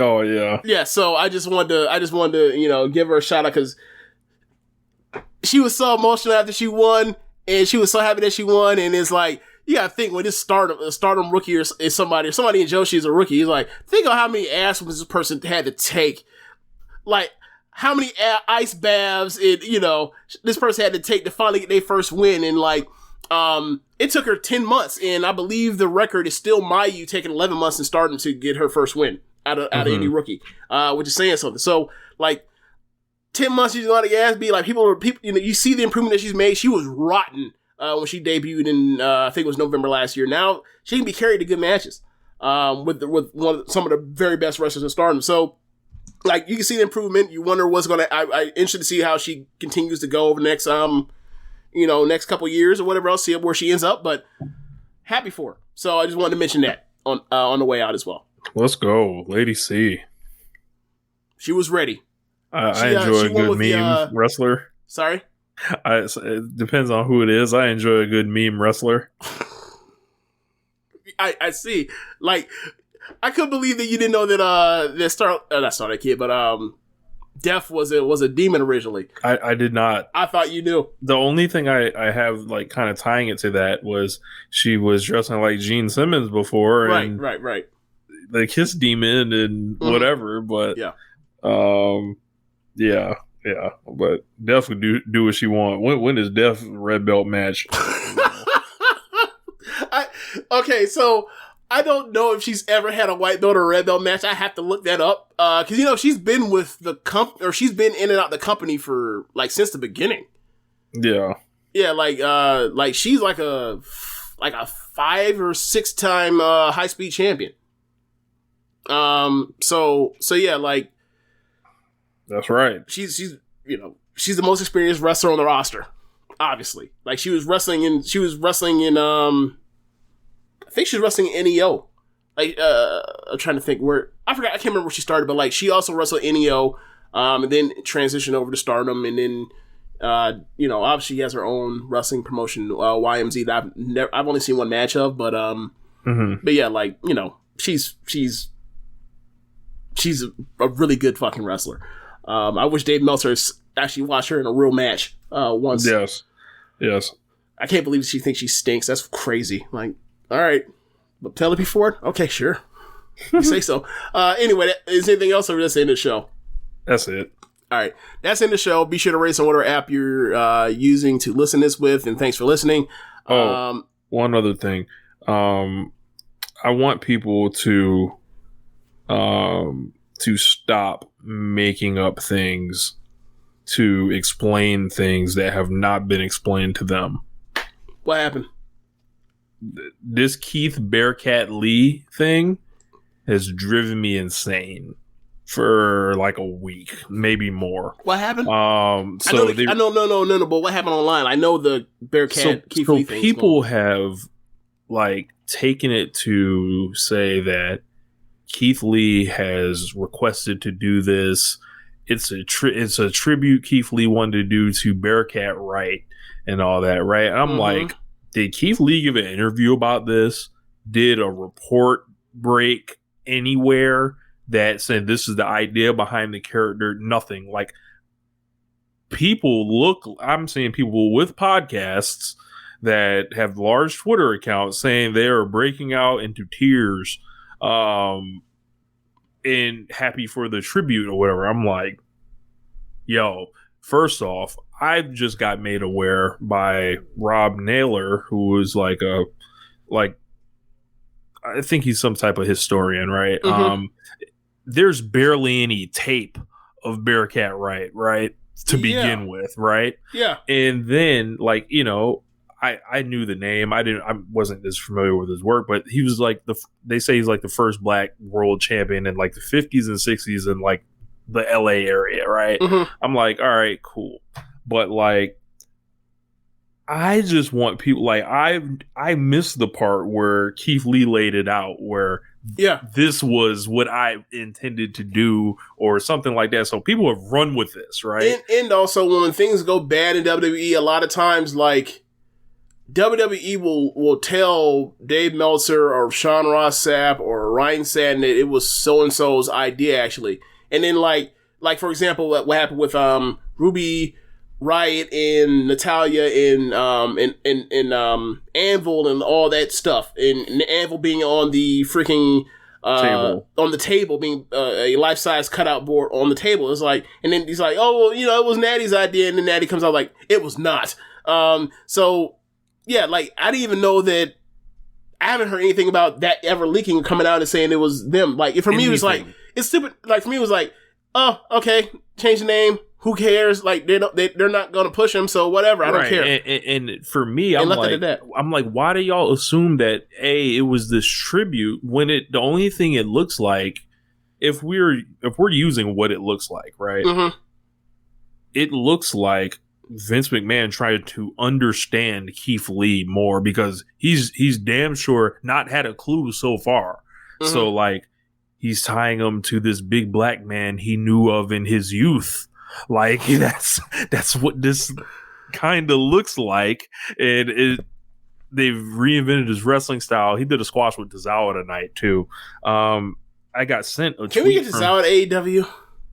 That'd be nice. I got sent a tweet from Tanya where Keith Lee sent out a vague kind of thing about it, and I'm like, all right, well, he's talking in riddles now, so like, I don't know what this is supposed to mean, but I think people need to stop running with the, hey, he did this as a tribute, this is bringing tears to my eye type stuff. I'm Somebody really did that? Yes,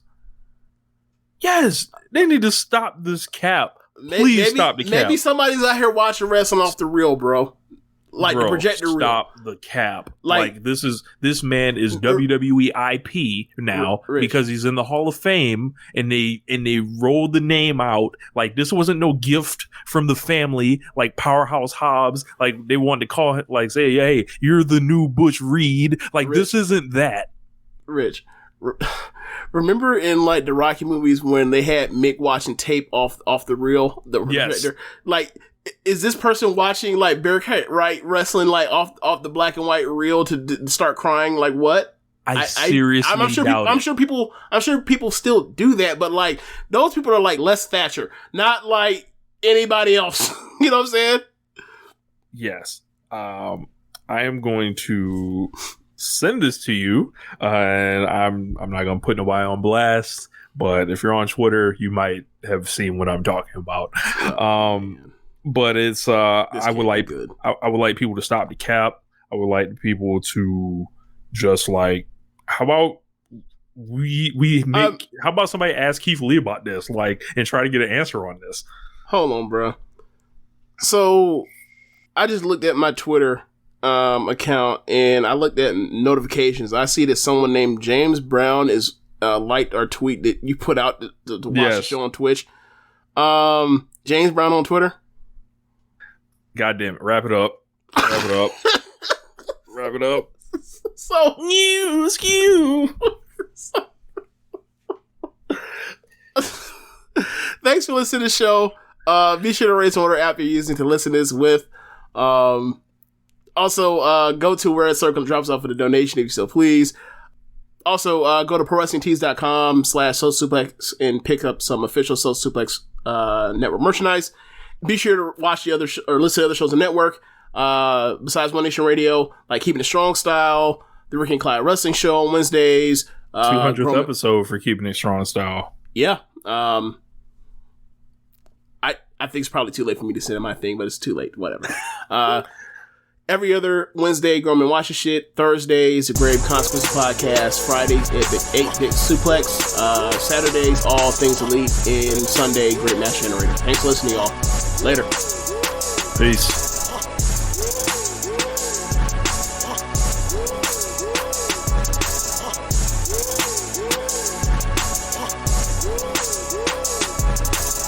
Check out the latest footwear innovation from Adidas, the Adizero Adios Pro 2, which features carbon fiber energy rods that are both lightweight and precisely tuned for a more anatomical transition. Everything from the ultra-light polyester upper to the re-sculpted midsole and the reinvented outsoles are designed for speed. Visit adidas.com to learn more today.